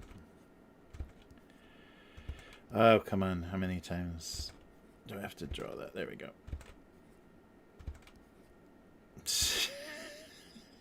I'm trying to make it match the angle of the rest of the handwriting. Kill the top so it doesn't look like a 6, and then I'll fade it so it looks like old ballpoint pen. Not that faded. There we go. Yes, so this stream is dedicated to the generosity of Lil Will. That floppy disk will will always be a memory of that. That's great. Wow.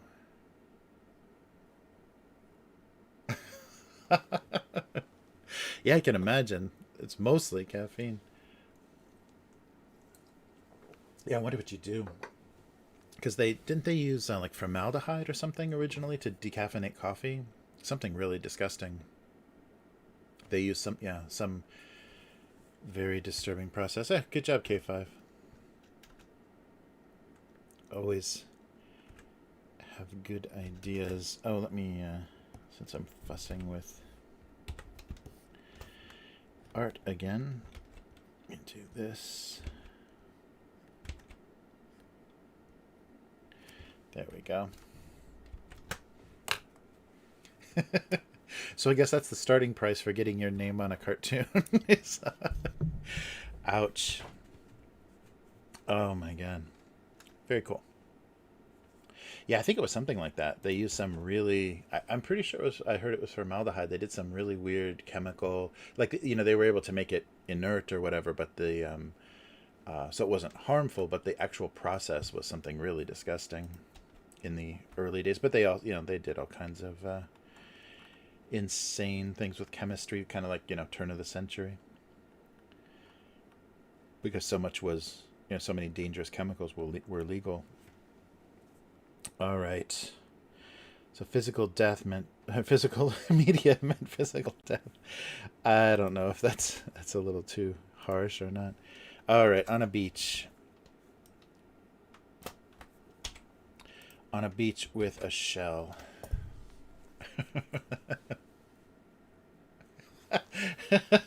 Yes, right. Yeah, for 1,000, your username goes right here. Oh, that would be brutal. I'm sure that's been done. I'm sure people have been tattooed for for on live streams. That's crazy. Okay. What's the Game Boy? What's the original? Yeah, right.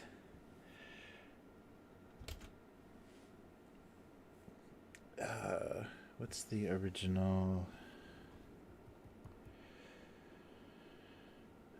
idea? So the original Game Boy.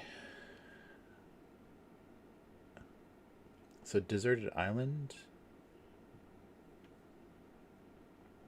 Yeah, message in a bottle. Yeah, something like that. Like a Game Boy. Yeah, sent sent a desperate message.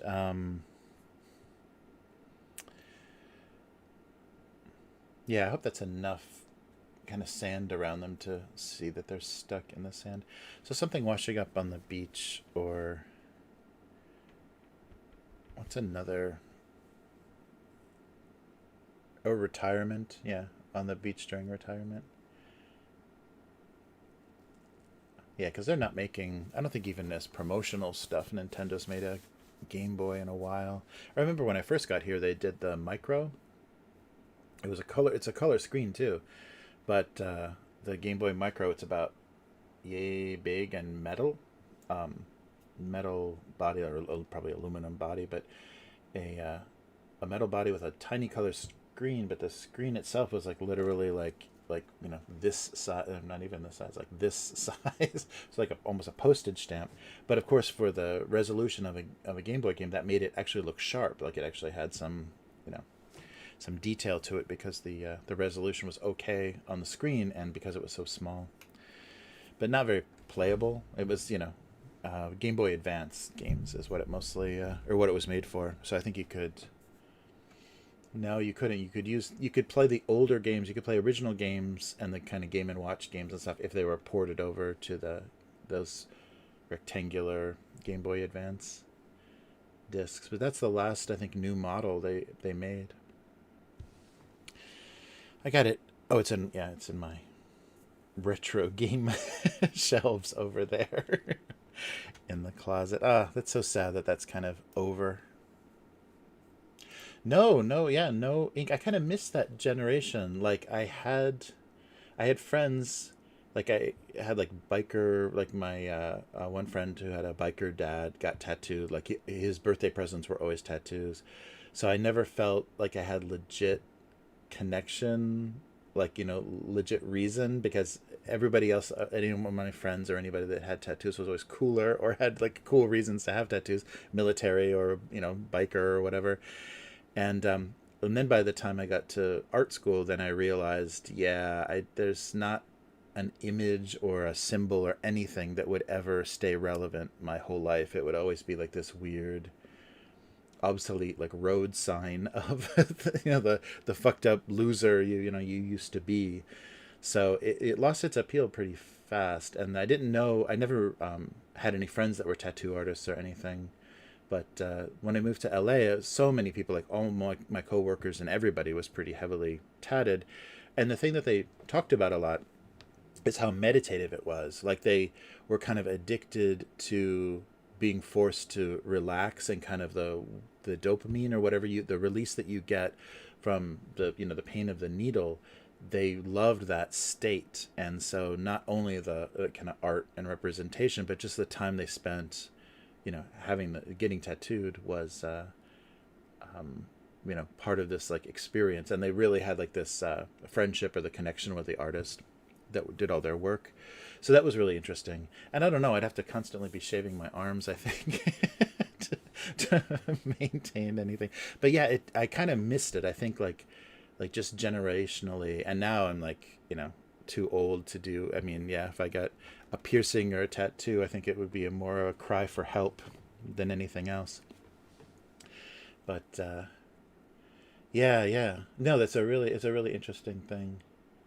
Um, and that I totally missed. And I think it was just like, the circle of friends and the kind of the things I ended up doing. I never ran, because it probably would have happened when I was I don't know. I'm trying. Yeah, there wasn't really a good time where I was around a lot of people that were into, that had a lot of ink, or where it was later in life. So I was like, almost 30s, before, and then the older you get, the lamer it feels, the more pathetic it feels, because it should kind of be a documentary, that's a story told on your skin of where you were at certain parts of your life, and so you can't really start it late. Yeah, I don't know. But the bad thing is my headless corpse is not going to be easily identified. So that's the one drawback to not having. Because I always think about that, how like it's very difficult to ID body parts. But if you have, and a lot of people do that. I've noticed that, like people that want to take anonymous photos, they also blur tattoos, because it becomes such an identifying feature of your body that people can recognize it more than they can, birthmarks or freckles or whatever. But yeah, it just never happened. Yeah, I don't know. And I didn't have like, I mean, probably my mother would have freaked out, but I don't think I would have had any real, uh,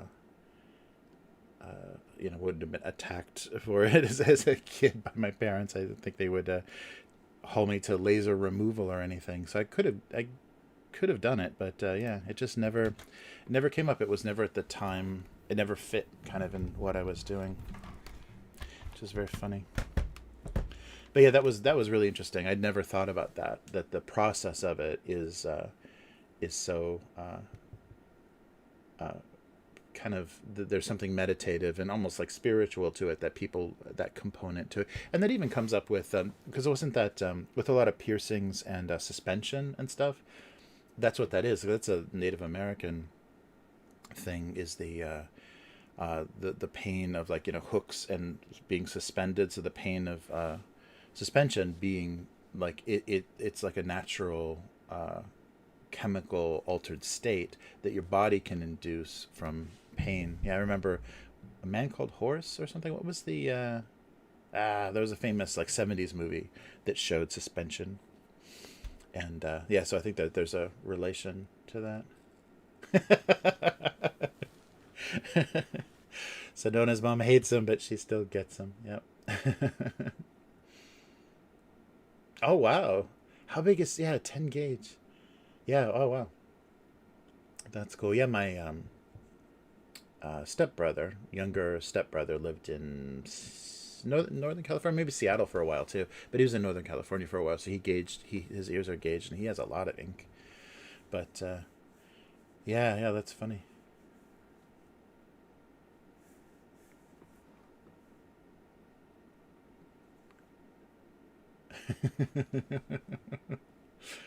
Dang. Oh, wow.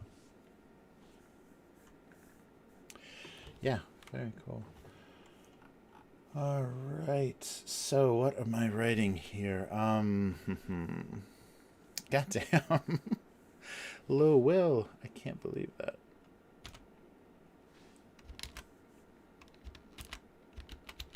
Oh, come on. There. So, retirement, that might not make a heck of a lot of sense. Or Game Boy being, you know, felt older. It felt too old to be referred to any longer as a Game Boy.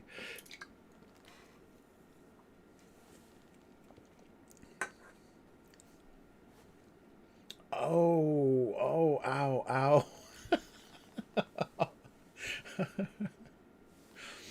Oh, nice. Yeah, batteries. A battery joke is good too. Yeah, yeah. Right. Oh, that sounds brutal.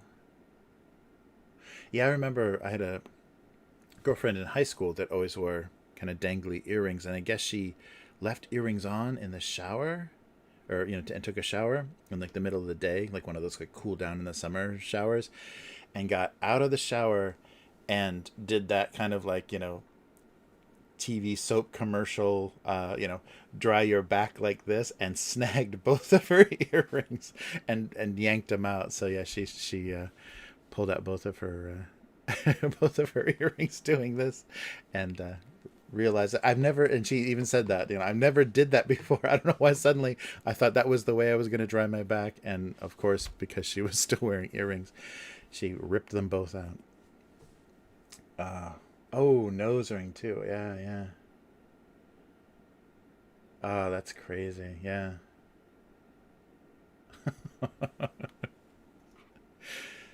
Oh man, yeah.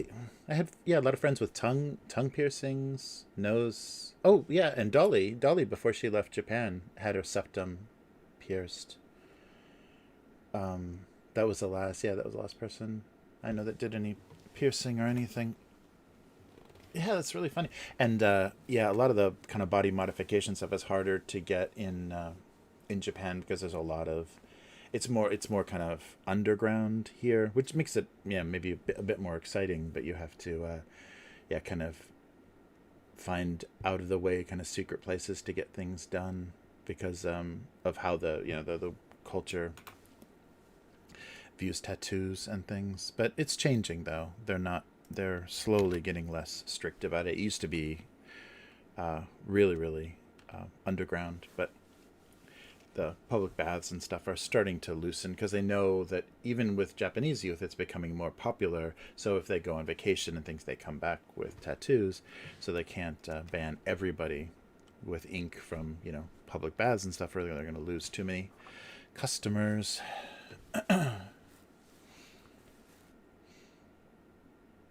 Yeah. These piercing stories are brutal. Yeah, yeah. Well, that's a good idea too, Sedona, because yeah, that's the kind of narrative quality of tattoos is like everything you've experienced, you like have a piece of it with you. That's really cool. And also like different countries will probably have different like favored techniques, or the artists working there will always have a little bit different style. So that would be very interesting to do. Ouch.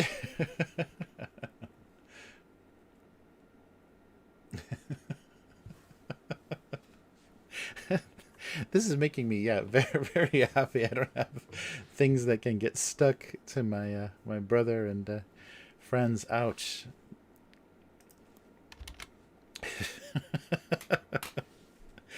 All right. Yeah, something about batteries would be good. Um, Dead batteries. And why are they on a beach? Something that like really connects the uh ow. Oh.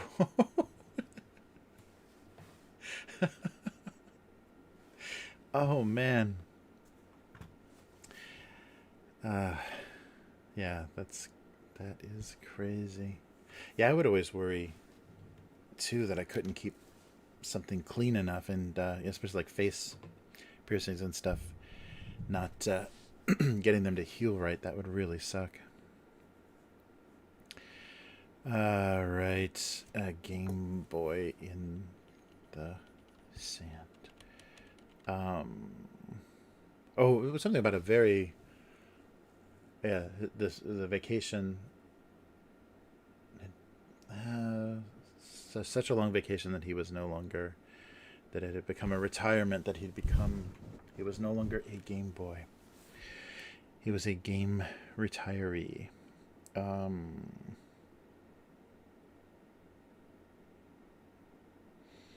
Hmm.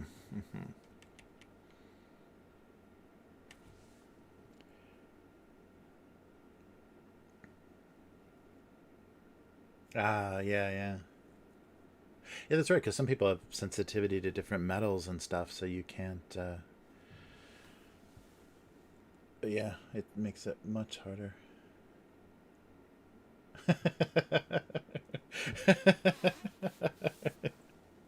Well, braces are body modification. It counts. It counts. Uh yeah, yeah, mouth, yeah, sore moving teeth. Ugh. All right. Um. What is going on? It is.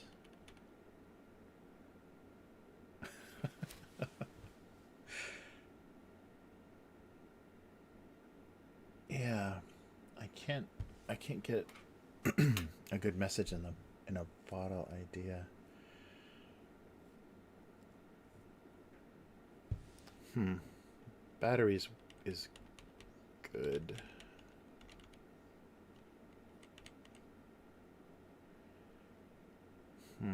Washing up on a beach or deserted island kind of idea.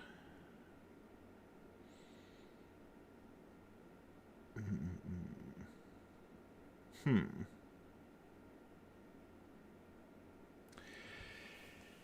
Yeah, let me think.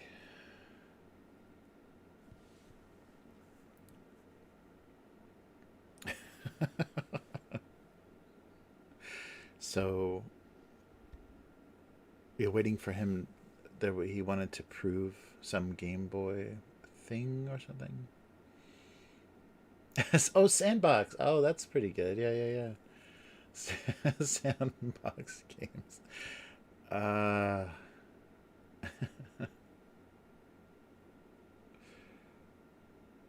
yeah, I should have done the plastic shovel. That would have been a good thing to have next to him.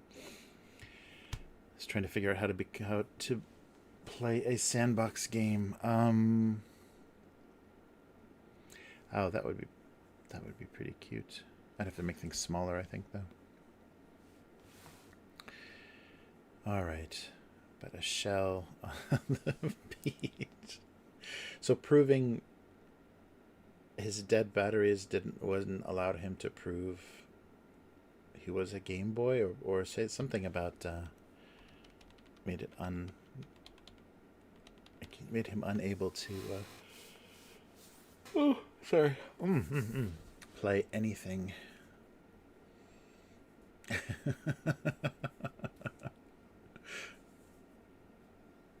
Yeah, right, right. What is this? An old cell phone. Yeah, with dead batteries, he couldn't prove he wasn't an old cell phone. Um,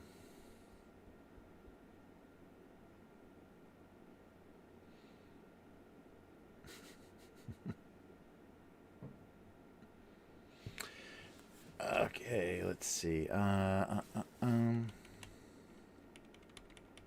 Yeah, I think it's a much shorter too than it should be.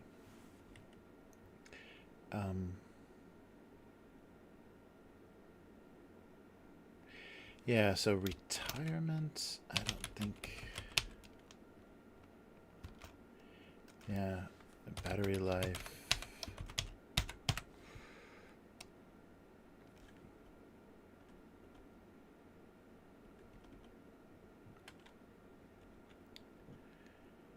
So after retirement,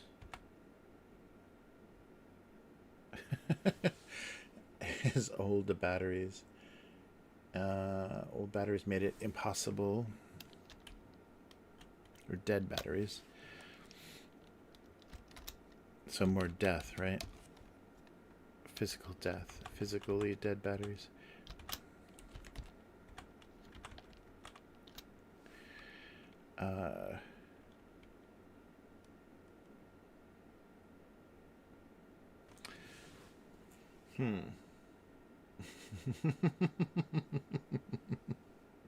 His old cell phone on the beach, washed up on the beach.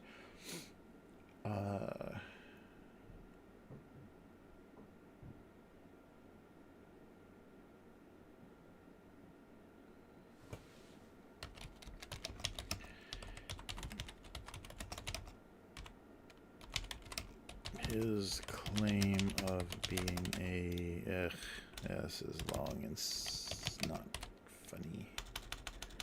And not all caps. Possible to prove his claim of being a Game Boy.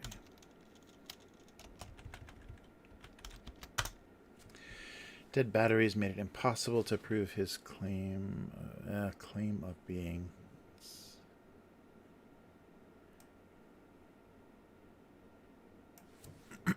He was a... something a little less. Dead batteries made it impossible to prove he was a Game Boy. And not an old cell phone.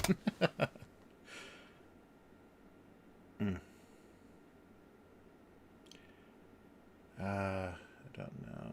Ah, yeah, take it easy. Pizza Man, thanks for hanging out. Appreciate your watching the stream. But yeah, we'll get there. You'll miss the extended Snyder cut discussion, but it will be in the archive for you to to listen to. Oh man! All right. So, the batteries made it impossible for him to prove.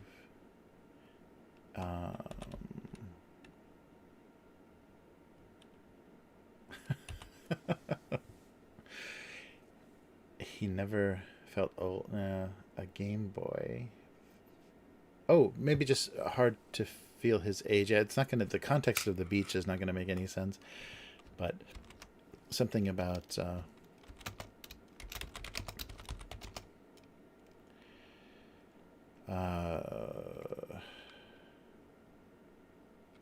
the, not a, in general.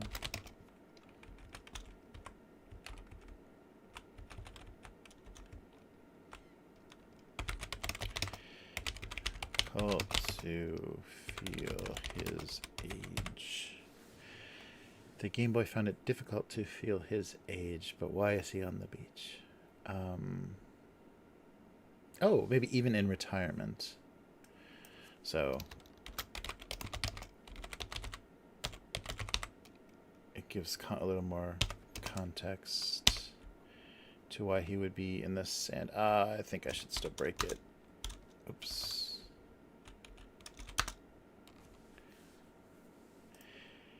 Even in retirement, the Game Boy found it difficult to feel his age. Yeah, that's kinda, that works okay, because it gives him a reason that he would be sitting in the sand doing nothing. I don't know why he's talking to a shell, but maybe the shell told him the year he was released. Even in retirement, the Game Boy found it difficult to feel his age. Sure. Yeah, and it's also the kind of that's the weird thing is retirement homes are going to be full of like Xboxes and PlayStations and stuff.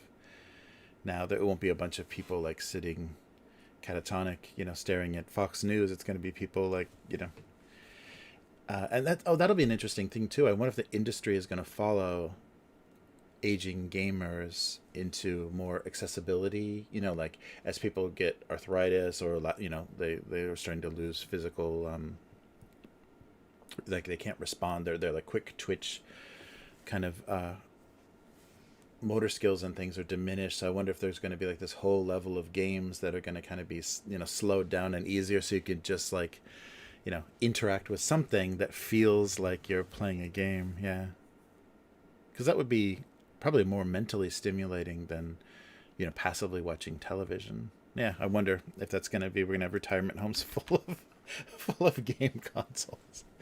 Oh man. All right, so even in retirement, the Game Boy found it difficult to feel his age, and physical media meant physical death. Oof. Yeah, I think it does. Yeah, it gives the context, because then you don't think it's just in dirt or a litter box or something. Yeah, the vacation image. It's better than a drink with a physical media meant physical death, and even in retirement. Yeah, okay. I think that works. Thank you everybody for your input. It would take twice as long to get someplace without having a chat to bounce ideas off of. All right, so I think I'm going to need to take a quick break and get another Red Bull and maybe some more tea or something. But when I come back, blah, blah, blah, blah. When I come back, we'll do the Snyder Cut talk, which is going to be funny and weird. And so I don't know how many people got a chance to see it, because it's only on HBO Max. It's only streaming. There's no release of it anywhere else, which is weird, which is in another part of the weirdness. But I will be right back, and we'll do some abuse cinema, abuse movie. I forget what I'm calling things, but I'll be right back. So just hang out a moment, and we'll see you soon.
we go.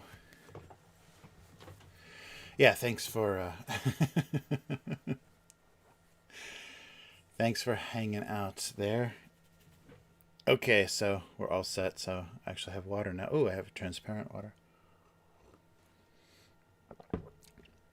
But I did find something for a little convenience store thing. So actually, let me do that really quick before I resize these and do the film stuff. So what should I put behind me here? Oh, actually, let me look up and see if these have a website.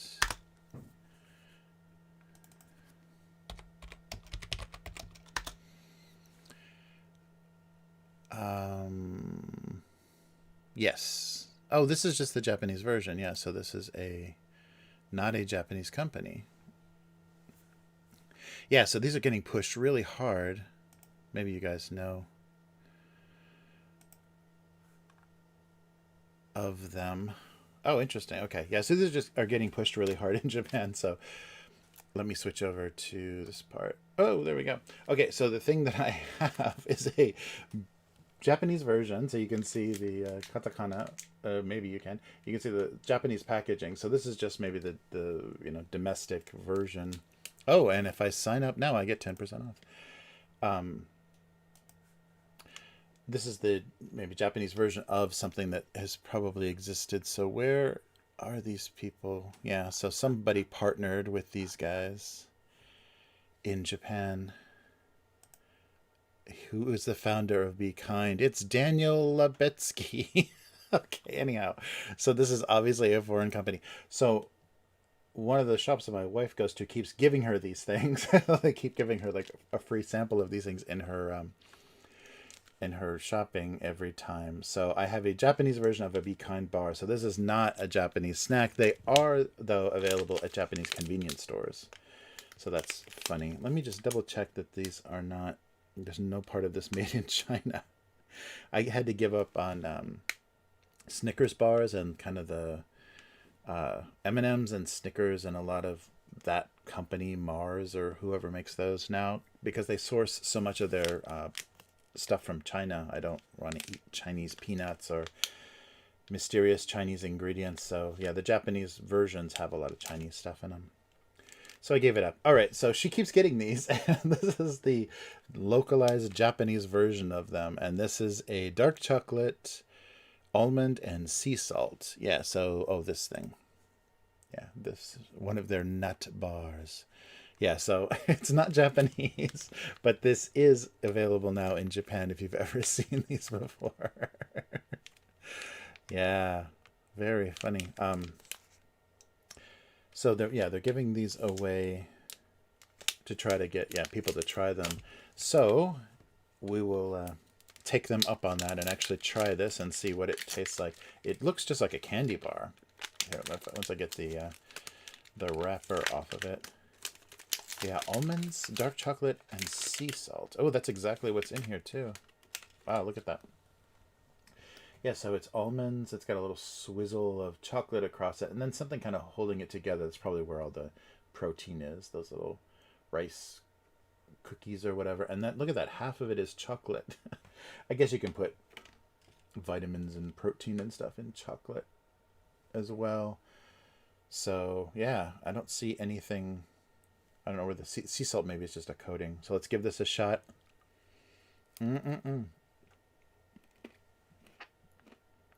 Wow. Yeah, it just tastes... It's very candy bar-like.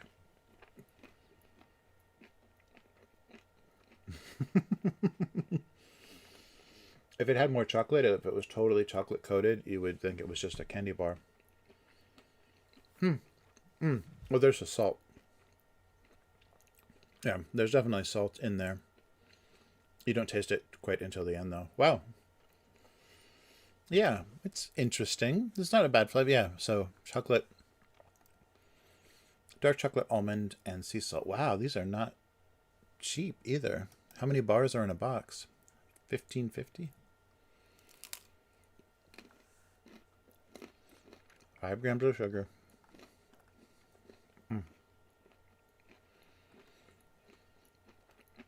Protein, calcium, iron, and potassium.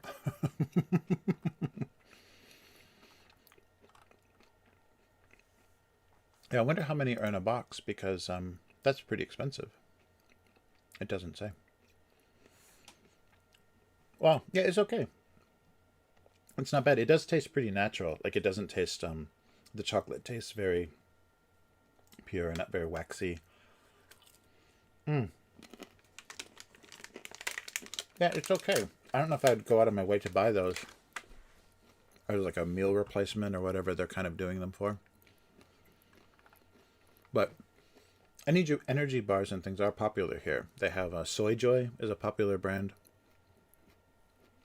I guess I should try one of those on stream sometime. I don't know if those taste any good or not, but soy-based kind of energy bars. And then, of course, I think I ate those on stream. Calorie Mate. I'm sorry. Calorie Mate.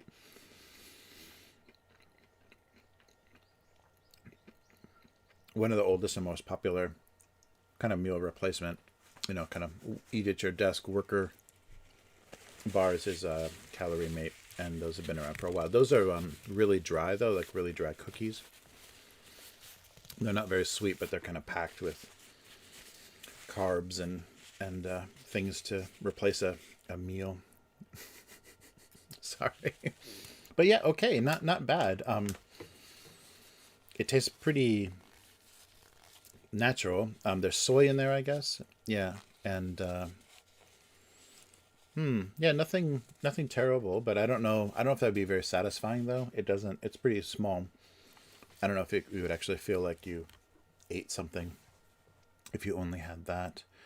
But weird, yeah. So like I said, there's a lot of competition in Japan for the little energy bars. There's vending machines with them and things. So it's interesting, and that's probably why they're doing promotions to give them away, to get people to try them, because this is not an easy market to get involved with. But they totally localize their packaging. Sometimes when there's imported snacks, they'll just have a sticker stuck on top of the packaging with the Japanese translation for the like nutritional information or things. But this is actually like completely Japanese language packaging, which probably will help sales because it doesn't look particularly foreign. Wow. So Be Kind bars. Heart healthy almonds. Wow. Very strange. That one bar was like 200 calories, though. 180 calories. Yeah, so not what I was expecting. It tastes better than I was expecting, but it's pretty close to just a dessert kind of thing. The other bars that I've tried have been very, they just taste like you're not you're not getting real food, but you're getting calories. Yeah, interesting. They only seem indulgent. That's the a satisfying nutty snack that only seems indulgent. There you go. So it may have seemed that I was being indulgent by eating that dark chocolate and almonds, but actually I was not. All right, enough of that. Oh yeah, yeah. It definitely is. I wonder. Yeah, I don't think it's quite that old. I think it's like a '70s thing in Japan, but it looks like. Yeah, let me just get the packaging for it here. Let me just jump back real quick. Yeah, the packaging for Calorie Mate is this. I mean, look at this logo. This logo is like, it screams like 60s, 70s diet fad, in America. And so they have these the blocks, like what they call the blocks are like a little biscuit. And I think I ate those on stream before. And then they have a jelly, so maybe like a konnyaku jelly, like a vegetable jelly with some vitamins and flavoring in it. And then they have the shake, like a what's the famous shake? The diet shake, anyhow, but like one of those diet shakes in from the 60s and 70s. Yeah, so this is the biggest, most prevalent kind of product they would be competing with. So yeah, the Be Kind looks a lot nicer. This doesn't even pretend to look like appetizing food. It's so weird and retro.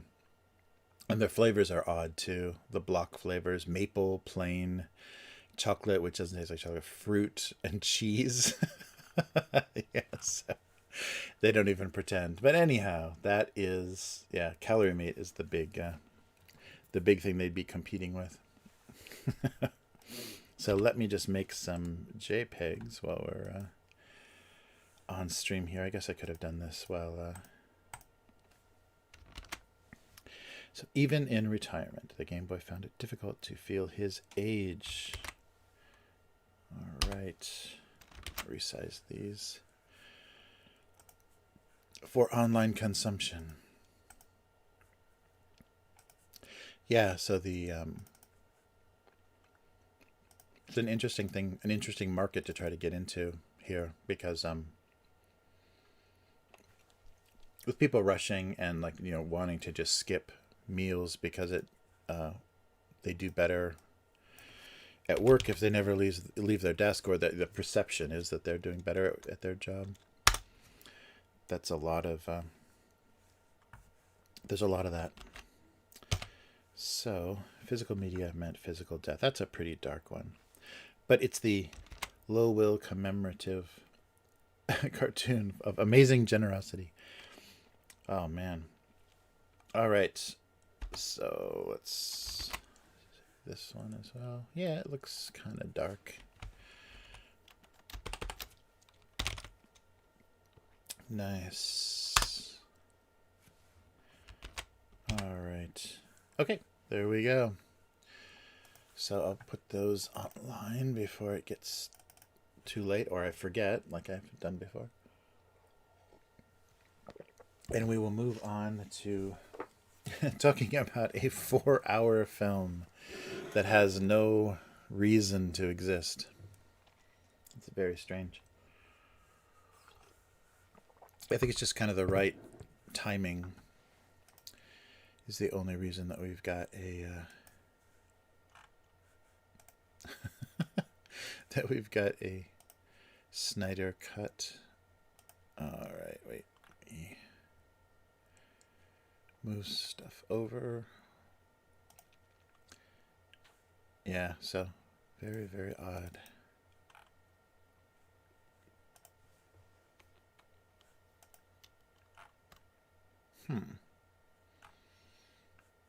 Sorry. Find where I put these files. There they are. 25th and 30th.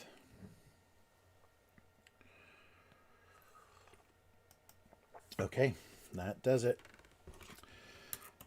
So let's switch over to our yeah, I should definitely set up it'd be fun to hear your voices too, so that'd be a fun thing to do. But yeah, for this, I think I'll try that for next time, because maybe not many people saw this movie. So a movie that's easier to see, which I don't even know what that would be. But for next time, let's yeah, do a actual voice discussion. That would be fun. Okay, here we go.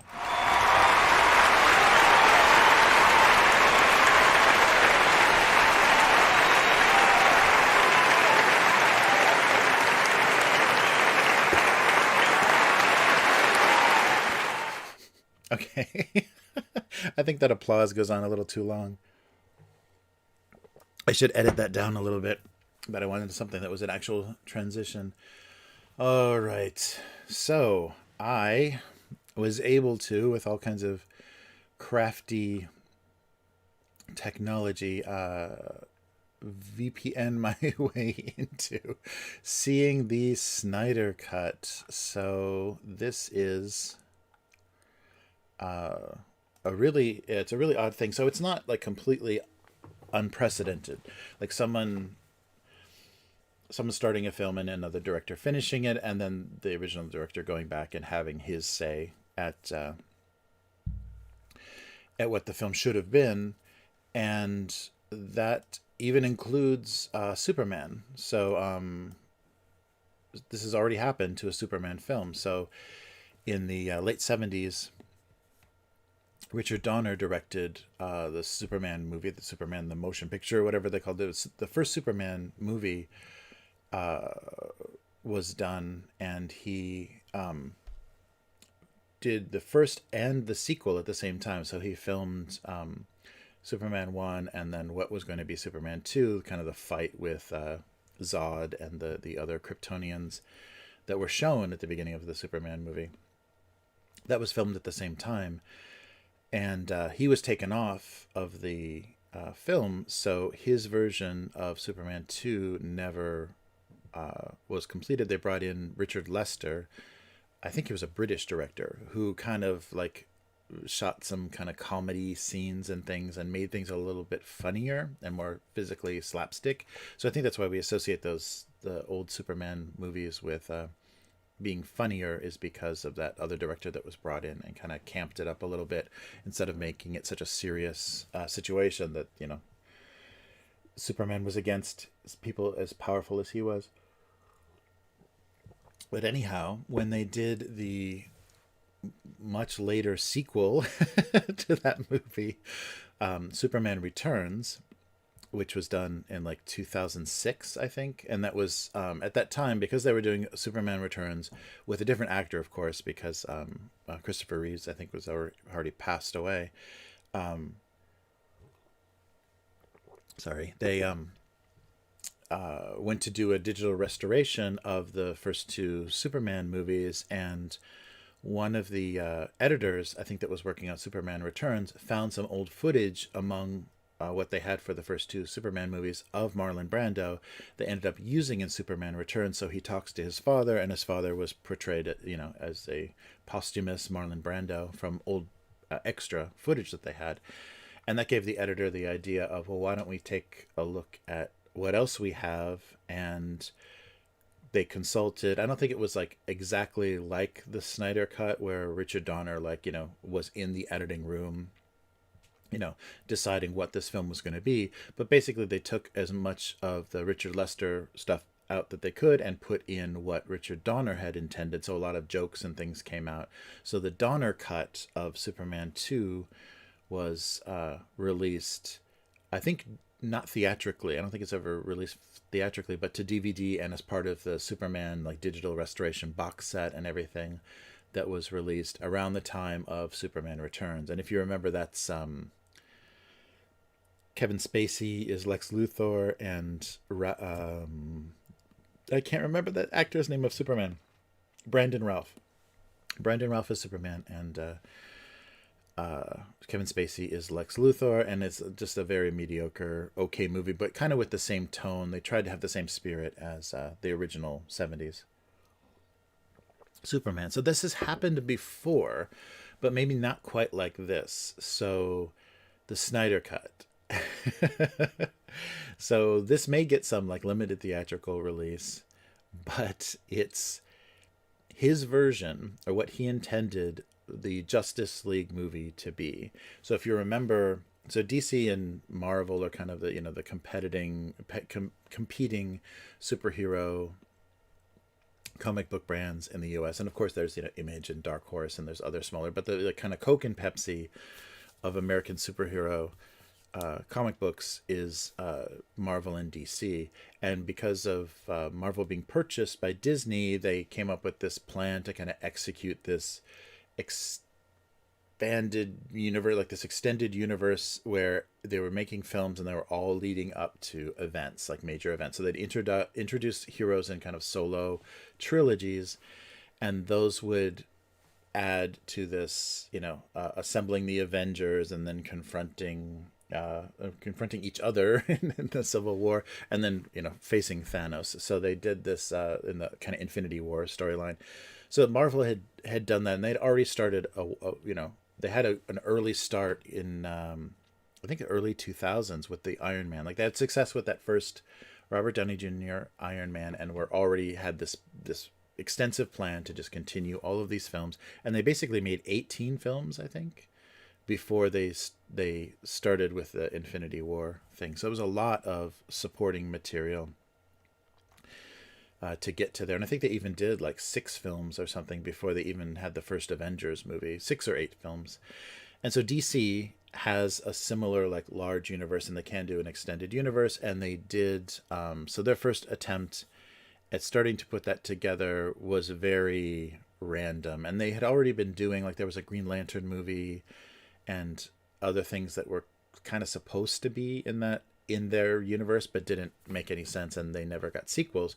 But they did a Man of Steel, which was the kind of reboot of Superman. So Zack Snyder did a Superman movie and kind of a darker take on Superman. And this was all started because of the success that Christopher Nolan had, the success of the three Batman movies, The Dark Knight, the first one, Batman Begins, The Dark Knight, and Dark Knight Rises, or whatever, the third one, the Rising one. And so that dark, realistic take on superheroes was successful, and Batman's a DC character, so they had Zack Snyder do kind of a dark, more realistic version of Superman, which didn't make a lot of sense and didn't work. I mean, there are things I think you can do with Superman if you want to make it more realistic.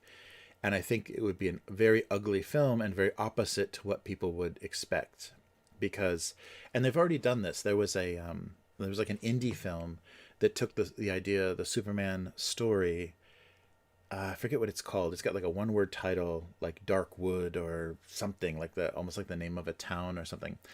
But if Superman, the baby Superman, the Kryptonian baby Kal-El, was given to another family, a less wonderful family that raised him not quite so good, and as a kid he decided he didn't like people and that he was, stronger than people, so why is he tolerating, being bullied at school or anything not going his way as a little kid. What is that movie? But that's an interesting take on that hero, because, the bad seed kind of kid, if that was, a young Superman, that would be insane. That'd be terrifying. So that was a kind of an indie horror film that ran with that idea, and I think that would have been something that could have worked, is having Superman kind of not being able to decide whether he actually liked humanity or not, and that would have made it more realistic, because he's like, why am I doing anything? And have him from far above the earth, just kind of looking down on earth and deciding, judging humans. Because if you remember, there's a really good speech that in the end of Kill Bill, I think the second Kill Bill, that David Carradine gives, talking about that Clark Kent is this this kind of insulting kind of parody of how Superman sees humans. And I think that works really well. And that idea could have been kind of like expanded out to Superman judging, Earthlings and humanity as less than and kind of ridiculous, because his clumsiness and just the way that he portrays him. So when he's in human mode, when he's Clark Kent and he's playing a human, that is his kind of opinion. That's his him saying, this is how ridiculous I think humanity is. And so it's a critique of Earthlings.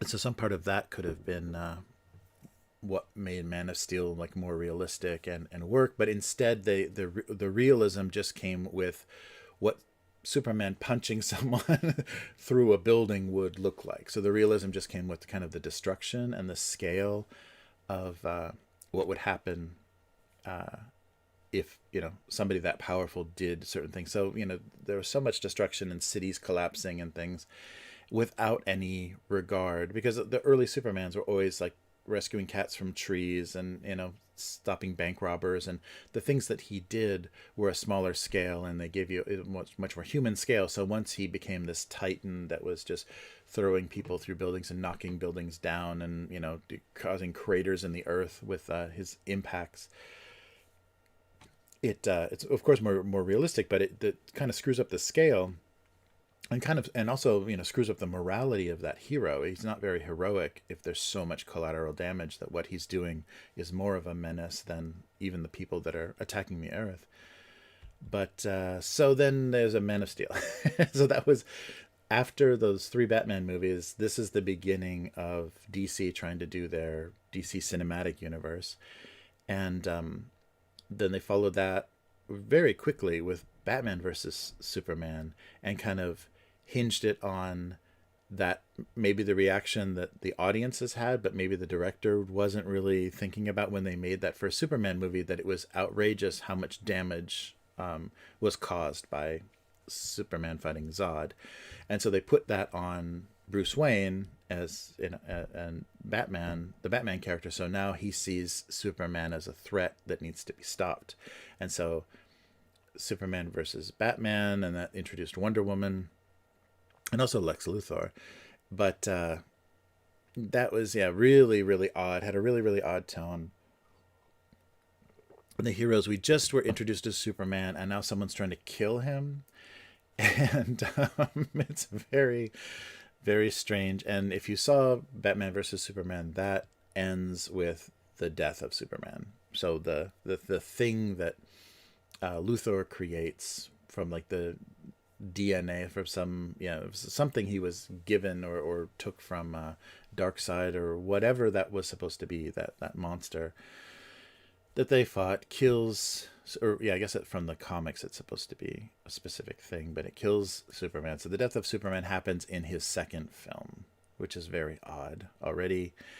And it wasn't a very good film, but it did set things up for then they could get to a Justice League movie, because they already hinted at the end that Batman is trying to put, he's found these other superpowered beings in different parts of the world.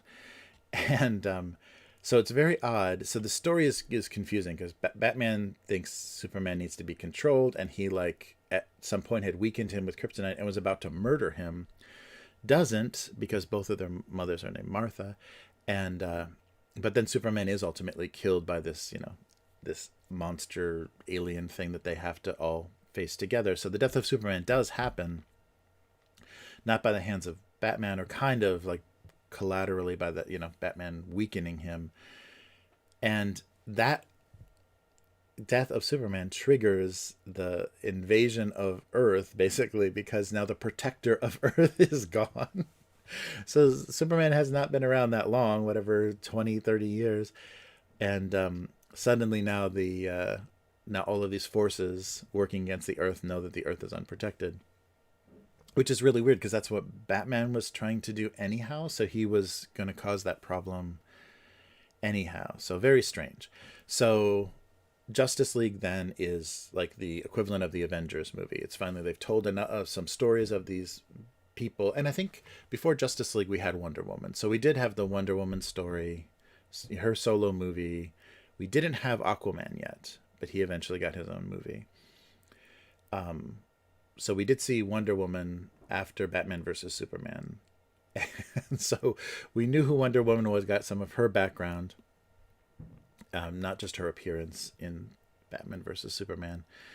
And so then they set up, their team building movie, Justice League. And so Zack Snyder is still, the head of this whole thing. It looks like one of his movies. It has a lot of the slowdown, like if you've seen 300 or Watchmen or anything else that he's done. And visually, he's got a very, distinctive style. And I think, it separates itself from the more colorful, but now kind of more flat, gray looking Marvel movies. The darkness that he does. And so it kind of hides the garishness and the plastic kind of fakeness of the costumes by digitally tuning, I can't think of the word, digitally altering the, the color grading, digital grading the image so that it is this dark kind of contrasty, almost noir looking look for his superhero movies, kind of continuing the idea of that, how Nolan shot the Dark Knight movies, Batman movies. So anyhow, you got this team building. So Bruce Wayne, and it's an older Bruce Wayne, so kind of older Batman, is trying to, as his like last big thing, protect the world. There's a big danger coming, a big enemy coming, which is now coming only because Superman is dead and Batman was involved in Superman dying anyhow. But anyhow, he has to assemble a Justice League, because now there is no Earth's mightiest hero. Superman is dead. So he wants to get everybody else that has superpowers together to work together against some threat he somehow knows is coming. And this was all like, part of this continuity. So basically, I don't know if there was going to be more Superman movies, but Superman, Batman versus Superman, Justice League was kind of the first trilogy of assembling the the Justice League. So Zack Snyder shot, I think, almost all of it. I don't think there was much, a majority of it, and I think they spent $100 million so far on what he did. And I don't know if my numbers are correct, but this is what I've kind of remembered or heard from different sources. So they did like $100 million worth of Zack Snyder's Justice League. I don't know, and nobody is being very clear or honest, and they don't really want to talk about it because it's kind of now involved in some kind of sensitive situations. But I don't know if the studio was unhappy with this and they weren't seeing the success that Marvel was with their DC properties, so that Warner Brothers possibly decided they wanted to change directors kind of midstream, or they wanted a new direction or something. I don't know if they actually wanted that, or they wanted the opportunity. They didn't have the opportunity because Zack Snyder was obviously able to finish this. But obviously they got this weird opportunity to kind of change boats midstream. And I don't know if they used the excuse or it actually was, Zack Snyder had a family tragedy, the death of a family member, and needed time, of course, to mourn and deal with this. And he needed to take some time off that then maybe they didn't want to give him. And there's talk about some of the executives at Warner Brothers being part of this weird problem, because there were executives that were going to be stepping down, or going to be maybe kind of made redundant or phased out in some kind of restructuring. So some executives that needed to get the Justice League movie finished before the end of their tenure at Warner Brothers to receive these they wanted to receive these multi-million-dollar bonuses that they wouldn't have gotten if Justice League wasn't finished. So that's the rumor that I heard. So with Zack Snyder needed to take time off, Warner Brothers just totally shifted their position on everything. He was out using the excuse of his family tragedy for them to just, say, we needed a new director. We got to finish this movie. And they brought Joss Whedon in, who had done writing on, I don't know if he did directing. Maybe he did direct. He did direct like the first Avengers movie and did writing on a lot of the Marvel stuff, or maybe just Punch Up or whatever. So they brought in Joss Whedon. They totally changed the color grading. So they brought everything up super saturated. So every Caucasian person looks hypertensive. Everyone looks like flushed, like they've been running upstairs or completely out of breath. And the costumes now are more, brightly colored Marvel looking, bright red, bright blue, bright gold colors, but it doesn't look right. It was obviously not how it was originally intended. So that original Justice League was finished. And I think it cost another $100 million to finish it, but a lot of additional stuff was shot, a lot of comedy, a lot of Joss Whedon jokes and things. And they added elements like, humanizing things, showing families in danger and things to change the scale a little bit of it. Because I think the Zack Snyder movies, especially superhero movies, aren't worried with that human scale as much. The focus is the heroes, so it's not important to see the people saying, save me, Superman.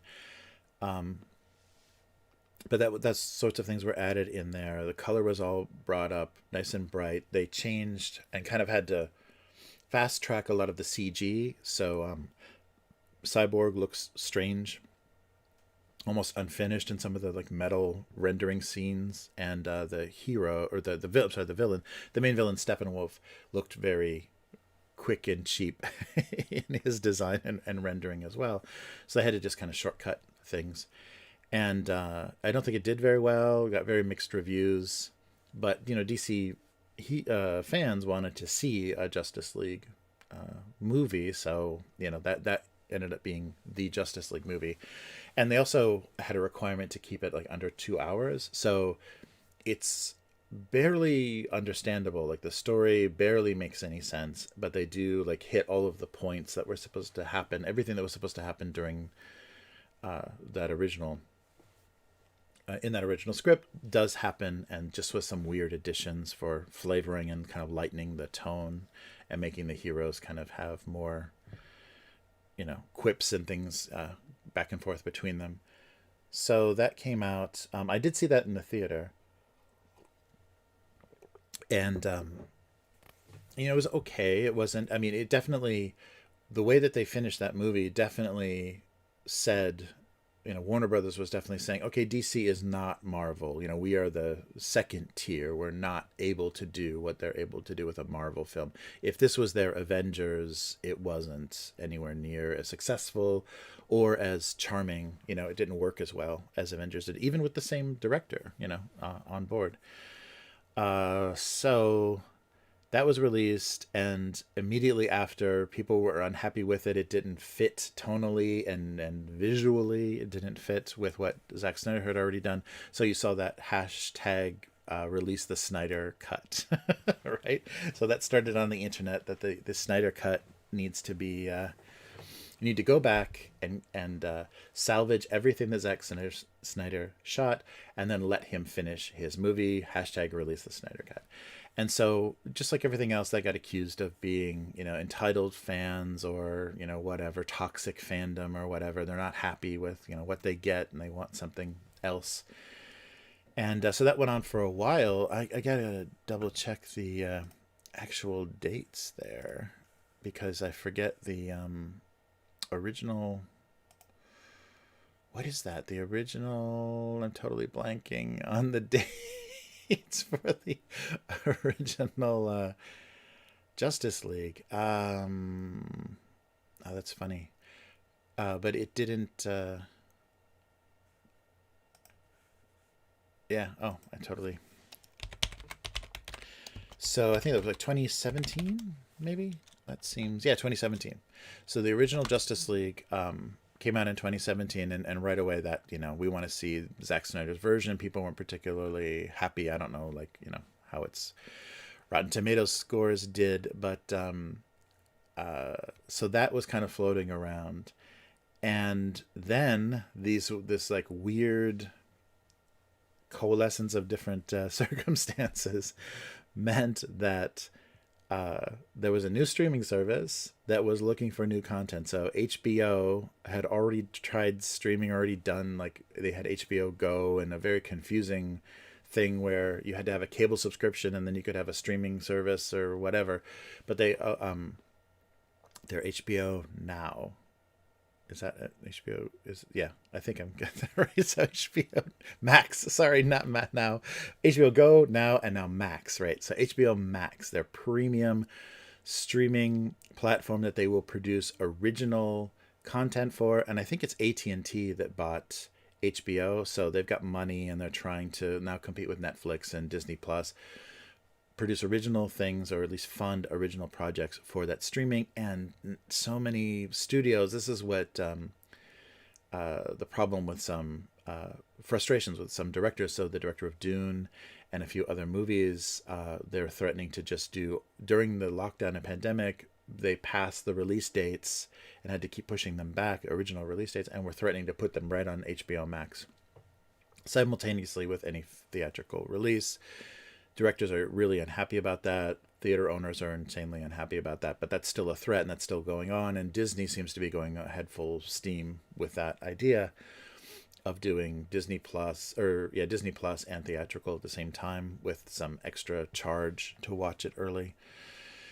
So HBO Max needs stuff, and they during a pandemic, so people aren't shooting anything, but they have all of this footage, this unfinished Zack Snyder Justice League, and they have some internet interest in some DC fandom saying release the Snyder cut. So it happens. Somehow they put this deal together. I guess they looked at, Twitter and figured out there were enough people that wanted to see this. I don't know. So they started saying that, yeah, so Zack Snyder is returning to the Justice League. He's going to release the Snyder Cut. It's going to be his vision, his originally intended vision of that Justice League movie that you saw Joss Whedon finish. And he's going to be allowed to do reshoots. So I think we've already spent, to get Justice League theatrically released the first time, we spent $200 million, I think, roughly. They're going to give Zack Snyder another 70 million. So now this whole property, this whole film has cost $270 million, maybe. I don't know how accurate that is, to now produce this Snyder Cut. And as it was getting closer to being finished, so he was allowed to, replace the computer graphics, have new computer graphics done for certain scenes, and then reshoot some scenes that needed to connect certain things and finish kind of storylines and things. And so a lot of CG work, and then reshoots from characters plus some other extra stuff. And the interesting thing, though, that I realized seeing the behind the scenes with Zack Snyder's working on this, is he's able to shoot like he did with 300, I think, kind of tiny sound stages and tiny little green screen sound stages with film these things that look epic or have this amazing quality to them, but they're just like a couple of people standing around in front of a green screen, and it doesn't have that dead, weird look that like the Star Wars prequel movies had when people weren't in real places. It was so artificial, and they obviously weren't there, and it was very, very fake. He's able to with very minimal resources do pretty impressive shots that look very epic, and then can be matted into these much more impressive scenes. But so I think that made the way that he shoots, the reshooting that he needed to do for this, go a little bit better. It could be shot during this pandemic time, could be shot more casually, and just whenever they could schedule people to actually get together. Because I think that's probably the biggest obstacle, is all of these very established film actors, going into their schedule. Oh, and that's one thing I forgot to mention. One of the most ridiculous things about the Joss Whedon finishing the Justice League was already, so Joss Whedon also did reshoots of the things that he wrote, and already the actor Henry Cavill that played Superman had moved on and was under contract for another film. So he was doing a Mission Impossible film, 7 or whatever it was, with Tom Cruise. He was doing the Mission Impossible film, playing I guess what ultimately ended up being the Heavy, the villain, and he had a big mustache. That character had a big mustache. They brought him back for reshoots for Superman, things that Joss Whedon needed, and because he was already under contract with whichever studio was doing Mission Impossible, they said, absolutely not. We're not going to miss a single day, a single week having to let him grow that mustache back. So he will not be shaving that mustache because he's under contract with us. He can, in his free time, of course, he can you shoot your pickups, whatever you need for Justice League, but he will not shave the mustache. So most of the scenes that he has used, I guess all of the scenes that he needed to be used for, and maybe they got rid of some of them because it was just not going well, they CG'd his top lip with computer graphics to cover, and it was not a tiny mustache. It was a kind of a coming around the side of the mouth mustache. So his whole upper lip and most of his mouth were computer graphics, and so it was really noticeable because it's the very first scene of that theatrical release is a kid with his cell phone interviewing Superman, and you see this jelly-lipped, weird, mushy mouth Henry Cavill that doesn't look right, doesn't match a lot of the other shots that you've seen. So that was obviously proof that they weren't handling this finishing of Justice League very well, and they spent a ridiculous amount of money because of that, just to cover a mustache, cover an upper lip. So Zack Snyder gets this deal put together. it's going to be this like crown jewel for a new streaming service, and so they give him $70 million and his ability to shoot, to do new computer graphics and shoot whatever he needs to finish it. And okay, that's really weird and very kind of unique in the history of filmmaking, that suddenly you're going to hand a project back to a director that left a film and give him, almost what you gave him the first time, to be able to complete this vision and actually take it further, like take it completely to what he wanted to do. And that's exactly what he did. So we saw a trailer as this was being finished, a HBO Max trailer. And the crazy, oh, hey, K5. Take it easy. Yeah, have a good night. Sorry. It's very late for a lot of people, and I'm ranting on about Justice League. So good night, everybody that couldn't hang in there, and check this out in the archives if you have any interest in seeing what happens. And so the first trailer that's released is black and white, I think as a kind of testing the waters, kind of feeling for the reaction. A black and white 4:3, which is close to a square. So the kind of what we're used to now with our televisions and everything is 16:9, kind of a widescreen, and this is 4:3. So this is how a lot of stuff is shot, and then they use scope to give you 16:9 on the screen. If it's not, if you don't shoot it originally that way, it's like an anamorphic lens that takes it from this to this. But he shot everything on 4:3, and his intention, and so we saw this trailer, black and white and 4:3.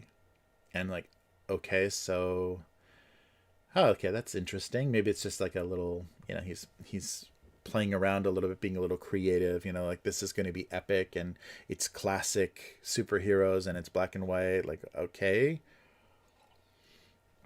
But it turns out that's the way he wanted to release the film itself. Like, he actually wanted to release the Justice League in black and white, his version in black and white and 4:3, which would be really strange. I mean, with the color grading he's doing, he's getting much closer to black and white than, Marvel films look, because they are more, graded towards this kind of high contrast noir look. But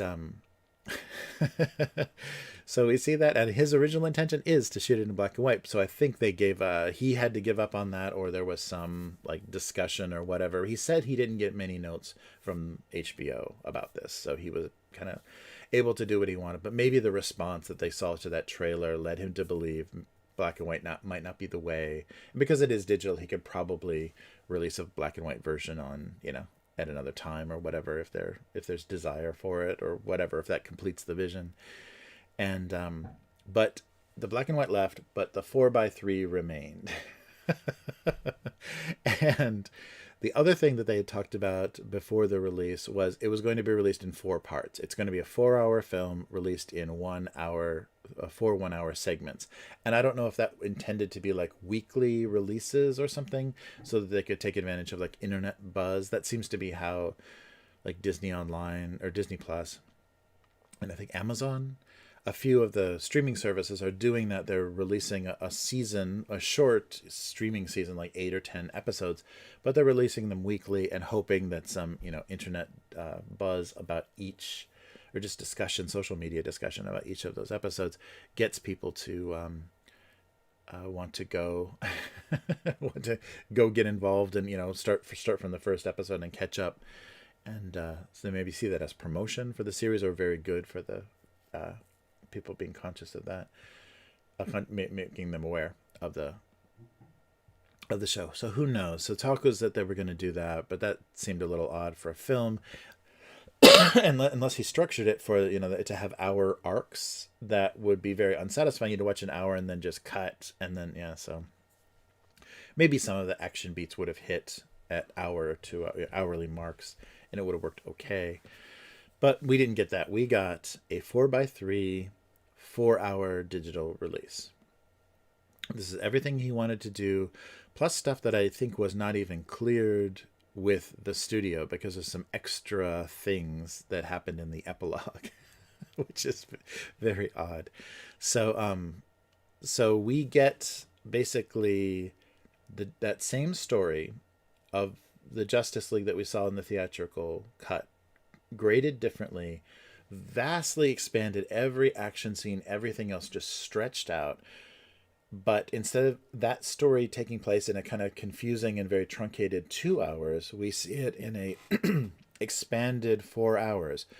But the beginning point and the end point are still exactly the same. The events that happen are still exactly the same. They're just toned differently, less, or like they have a different tone, less funny, more drawn out, more, different decisions with how things are going to be rendered. I mean, there were additional scenes, but because we see Dark Side and we see certain things elaborated on, they replaced certain actors and things to get closer to being accurate to those previous movies.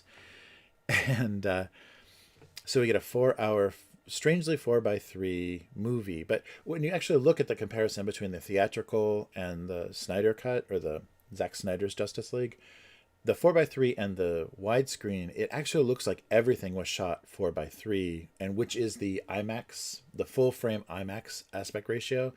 So when they show you full screen IMAX, not 70 millimeter, is that 70 millimeter? Yeah, I guess the 70 millimeter of IMAX is 4:3. I don't think there's anamorphic IMAX lenses.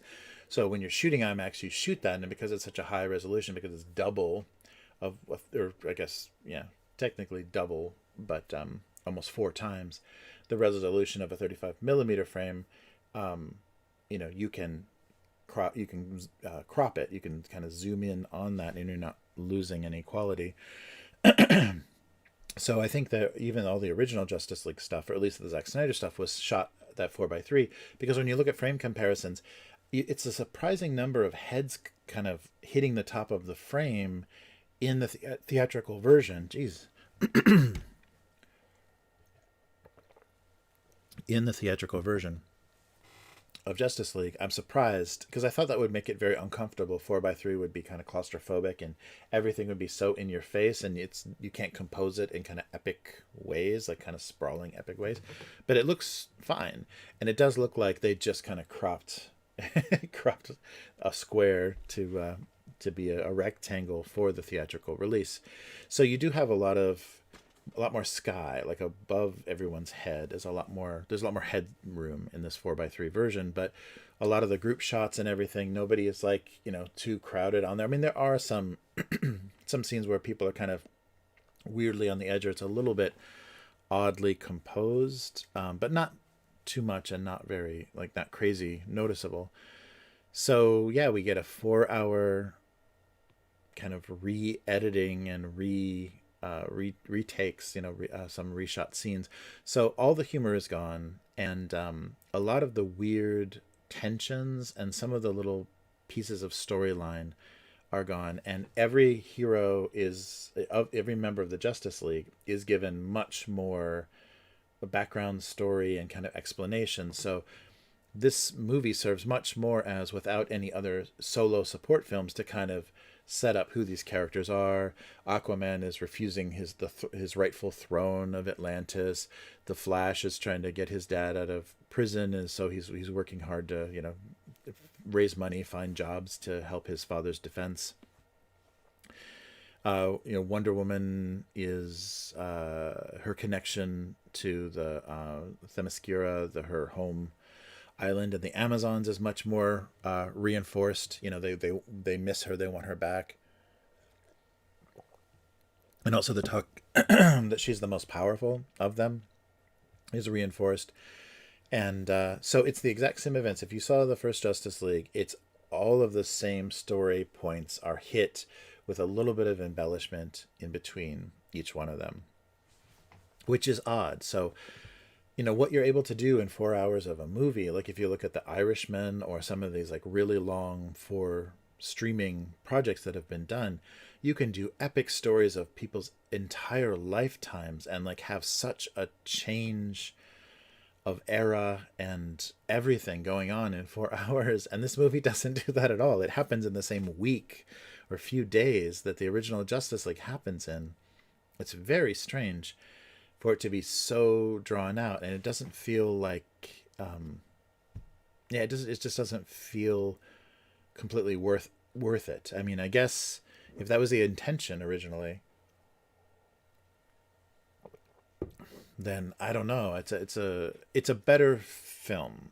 I mean, definitely it doesn't feel, you're not confused and you don't feel these weird tonal kind of clashes and things. It's consistently done. It's a nice elaborated, like nothing is that left un explained or anything. I mean, it's enough. You get enough information about everything. You can enjoy it, but it's too much to actually do in one sitting. And I'm curious how many people like took breaks or every time they saw one of those titles, because there are 8 parts. It's a 4-hour movie with 8 parts. So there's these intertitles that come up, black title screens that explain part 2, part 3, part 4. And so I imagine that's where people will kind of jump off. They'll kind of say, okay, I'll watch the rest of this later. And yeah, so it's not a very natural movie experience, but maybe it fits streaming because they did break it up with titles. And Zack Snyder said if it when it's going to have a limited theatrical release, and they will do like a legit intermission, so like a 30-minute or whatever intermission between the two-hour halves, I guess. But still a lot. It's still a lot of sitting in a seat to watch not a very complicated, not a very epic story. It's still that same story, just kind of a building up to fight a big bad guy. So I don't know. I mean, I don't know who this is for besides kind of Zack Snyder's ego and proving something, or just the ability to say, I don't know, because it's reinforcing this squeaky wheel fandom thing, which is a little strange, and I don't know if you want to necessarily do. But if it is righting a wrong, if some people see as what Warner Brothers did to Zack Snyder, as changing directors on his Justice League project and not letting him finish kind of the third film of what he was doing with DC, then it could be considered righting a wrong. But it's not anything that is very satisfying. It's just not weird and not bad, but it's not amazing. Like, he didn't elevate this, and he didn't create kind of a new way to see films and a new way to experience a superhero epic or anything. I mean, there wasn't anything kind of genre changing or anything. This is just going to be this weird little artifact and this kind of this kind of coagulating of these weird factors that make this possible, make it financially possible, because you can't shoot films, and we had most of a film finished, so you could finish this film during a lockdown. I don't know if there was enough of a demand for it. We'll never know, because it's a subscription service. People aren't buying tickets for it. People aren't seeing it. People that either have HBO Max or don't, that decides who's able to see it. So it's odd. The numbers on it aren't going to mean anything, and it's a very strange thing. And the heartbreaking thing about all of it is, okay, so he got to do it. He got to do exactly what he wanted. Only a few things that he mentioned, like the black and white, and maybe like Superman having the mullet he had when he comes back to life. Maybe there's a few things like that he didn't get to do, but maybe those were not, really serious. Wouldn't it be funny to, or wouldn't it be fun to do this? But the heartbreaking thing is we are never going to see continuation of this, or it's very unlikely. I mean, I don't think there's ever going to be a circumstance and a big enough outcry to say we need Zack Snyder back. We need to see more of his, take on Superman and Batman and Wonder Woman. We need to see him do more of this. I don't think that's going to happen. And so most of the work that this film is doing, getting you connected to these characters, having you understand their story, and very excited to see what's going to happen after this victory over a minor villain and the big bad being shown, the big villain being shown, you're never going to see this director doing that movie. So that's very frustrating. And so then, because don't need to explain the plot, because it's the exact same plot of the original of the theatrical release. So they bring Superman back to life. Justice League gets together. They beat Steppenwolf exactly like the theatrical release, except Steppenwolf isn't the final stage. You see Darkseid and his whole cadre there. watching from a portal, and like kind of, okay, we've got something to contend with now. The Superman is back, and we have to defeat these heroes if we want. Sorry, my voice is giving out. If we want, uh, okay, we wanted to destroy the Earth with these mother boxes, but now there's something even more important they've discovered on Earth is the anti-life equation, and that's the thing that Darkseid really wants, the way to eliminate all life in the universe. So they set up that exists. Darkseid wants that, so he will be back, but he's not going to be back in a Zack Snyder film. It's unclear whether any of these actors will ever play these roles again.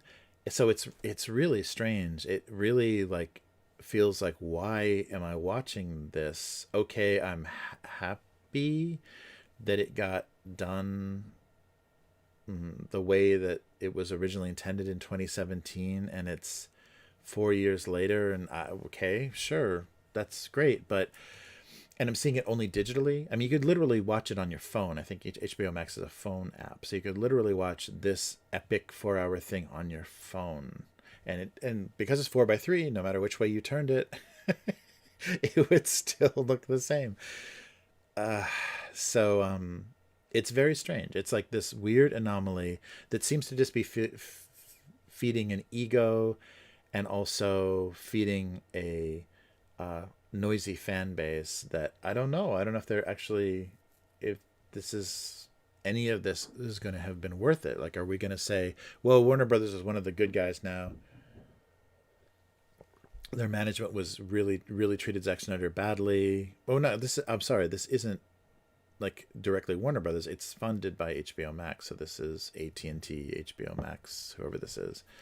Or maybe that's who bought everything anyhow. Maybe that's the connection of why this happened, is because there was a change in regime. But I don't know. It's very odd. And to be even odder, then you move on. So you get this whole long drawn out version of the story. And then an epilogue. And an epilogue kind of revisits the characters and kind of, shows them going off to do what they're going to do. So just the same way that at the Avengers movies, everyone they save the world, and then they all kind of go off to their own solo movies. And they kind of give you the little launching points of that at the end of the film. This epilogue does that, kind of sets things up. They show you the scene where Bruce Wayne buys the bank to get the get the Superman's family home back and all that good stuff. But then they have the what's his name? The dead shot, whoever Deadpool was based on. I can't think of the character's name, but Deadpool was based on dead killed, dead shot, dead whatever. So they show that character, Lex Luthor, and that little scene that appeared. That's changed a little bit, elaborated on, but then we get the bizarro world, dark universe, multiverse version that was suggested in Visions and Dreams, and when Flash came back to Batman saying Lois is the key to everything, in that shot in Batman versus Superman. We get a little bit of this. So there is a world where Darkseid succeeded. There is an alternate Earth where Darkseid succeeded. And this is a storyline that I think was originally made for the Injustice fighting game, DC fighting game. I think I'm not sure if it was a comic storyline before that, and then they applied that to a fighting video game, or if they made this alternate storyline to explain why the heroes are fighting each other in this game. I don't know which came first, but there's an Injustice game where Superman is a villain that's allied himself with Darkseid because I think the Joker tricks him into killing Lois Lane. So Lois Lane is killed, and Superman turns evil and allies himself with Darkseid. And so a weird combination of the Joker and Batman and Death Mark shoot kill guy all are working together with Cyborg and the one of the Atlanteans and everything too. So I think basically in that universe, Wonder Woman and Aquaman are dead, and yeah, so Superman is this monstrous threat that this remaining kind of weird Justice League, I guess, is fighting against. And so they show that, they set that up, and the very end of that scene, so you get the Joker, the lovely lovely Joker from Jared Leto's Joker. You get him again, who's doing a weird, it's like his voice is like a Jim Carrey impression. It sounds like if you told Jim Carrey to do the Joker, or his kind of Riddler voice, it sounds exactly like that. And so you get all this set up for this, and the last thing that happens is Superman finds them and they get ready to fight. So it's that weird group of leftover heroes. And this is Batman in the duster and the goggles with the rifle. It's that Batman that you've seen in like Dark Visions or whatever. But Bruce Wayne in our Earth, our storyline, wakes up from that nightmare vision. And so the final scene of the epilogue is him waking up from this weird dark nightmare, going outside to his little all glass house in the beautiful lakeside of Gotham. I don't know where he is. I guess you see Gotham City in the distance.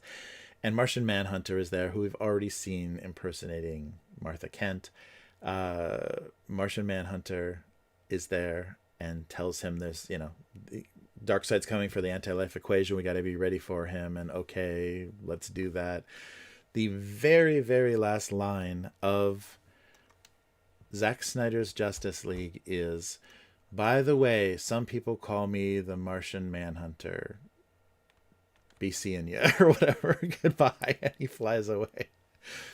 So, okay. So that was really, really weird. Like there wasn't, I guess, because, he's not technically setting anything up.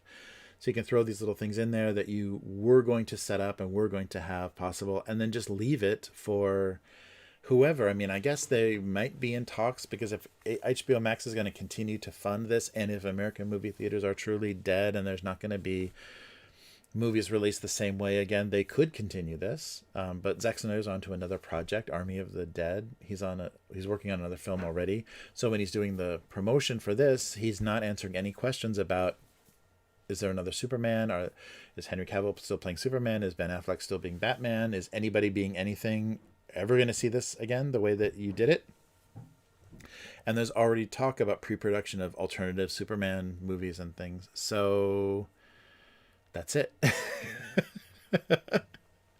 A very, very strange kind of artifact of this bizarre time we're living in, where a 4-hour movie goes directly to streaming, and it's not a pet project. It's not this thing that nobody would produce. It's not totally impractical for theatrical release, but it's not The Irishman. It's not some of the other things that we've seen other streaming services funding. It's just this weird, thing that that they gave Zack Snyder the ability to do. And I don't know what that means, and I don't know what value that has, and I don't know how much better the world's going to be now that we've seen this complete version of Justice League. And are we going to be able to put that, what happens to that first theatrical release? Does that just not exist? I mean, it came out on physical media and it's been on streaming already. So where does this fit in? So it's very odd. It's a very odd kind of circumstance and artifact, and I don't know how to feel particularly happy about it. It was interesting, and it should have happened this way not 4 hours, but it should have happened this way the first time. And I guess, though, there was talk of them deciding that they maybe wanted to have Justice League be 2 films, and have Steppenwolf be defeated and then have Darkseid, like make it actually 2 full films. But that didn't happen. They wanted this thing out as soon as possible. They wanted Justice League. They wanted to catch up with Marvel as fast as possible, whatever they thought they were doing. And so, yeah, I don't know. I don't know what to think about the future of DC. I don't know what's going to go on. I mean, I think they're going to lean heavily into kind of multiverse stuff and because there's another Batman movie coming out. that's not Ben Affleck. There's a talk about a Superman movie that's not Henry Cavill. I don't know where Aquaman or Flash or anybody are, but that's it. Everything's kind of in this weird limbo until what? Until they look at the success of this. How can it be successful? It's on streaming. It's 4 hours. It's a new platform. I don't know. I don't know how they're going to measure this being successful or this being even worthwhile. But obviously, it's a part of a strategy. It's like, basically just marketing money that they were spending. Instead of just promoting HBO Max directly, they're promoting this amazing thing that you can only see here, that we are making for us. We're doing this thing that you fans wanted, so watch it, please. Get excited about it, right? And make sure you hashtag HBO Max in all of your tweets about how happy you are to see the Snyder cut. I don't know. It's so strange, and I don't know what it's really going to lead to, but we'll have to see. We'll have to see. I mean, this may be the way things are done now, or this may be whatever. But I don't think Zack Snyder needed that much creative control and to complete it in that way that it was, because it's not. It's fine. It's great, but not amazing. Like, there was nothing amazing. It was just an elaboration on a film we've already seen, done the way it was supposed to be done. So great. So that's it. I'm so sorry to drag you on, but that was Zack Snyder's Justice League. And I hope that, something about that was fun to hear about. So I'll be doing this again, talking about this again this Friday on a live stream. So if you'd like to check that out, please take a look at the Idle Red Hands YouTube channel and subscribe on that so you get notification, or Twitch as well, Idle Red Hands, IDLE Red Hands. And we're going to do a more elaborate, and John's got a good take on Zack Snyder's career, so I think this will be fun to hear a more balanced discussion, not just me kind of going on about things. But that was the Snyder Cut. I don't suggest you subscribe to HBO Max just to see it, but it might be worth seeing in the movie theater. I'd be curious to see this in IMAX. Might be fun, but I don't know. If you love these characters, you must see that end of the Zack Snyder era, if in fact it is. I don't know. But thank you for watching, and thank you again, Lil Will, for that amazing generosity, the huge donation. You will be immortalized in that little on that little floppy disk forever for your kindness.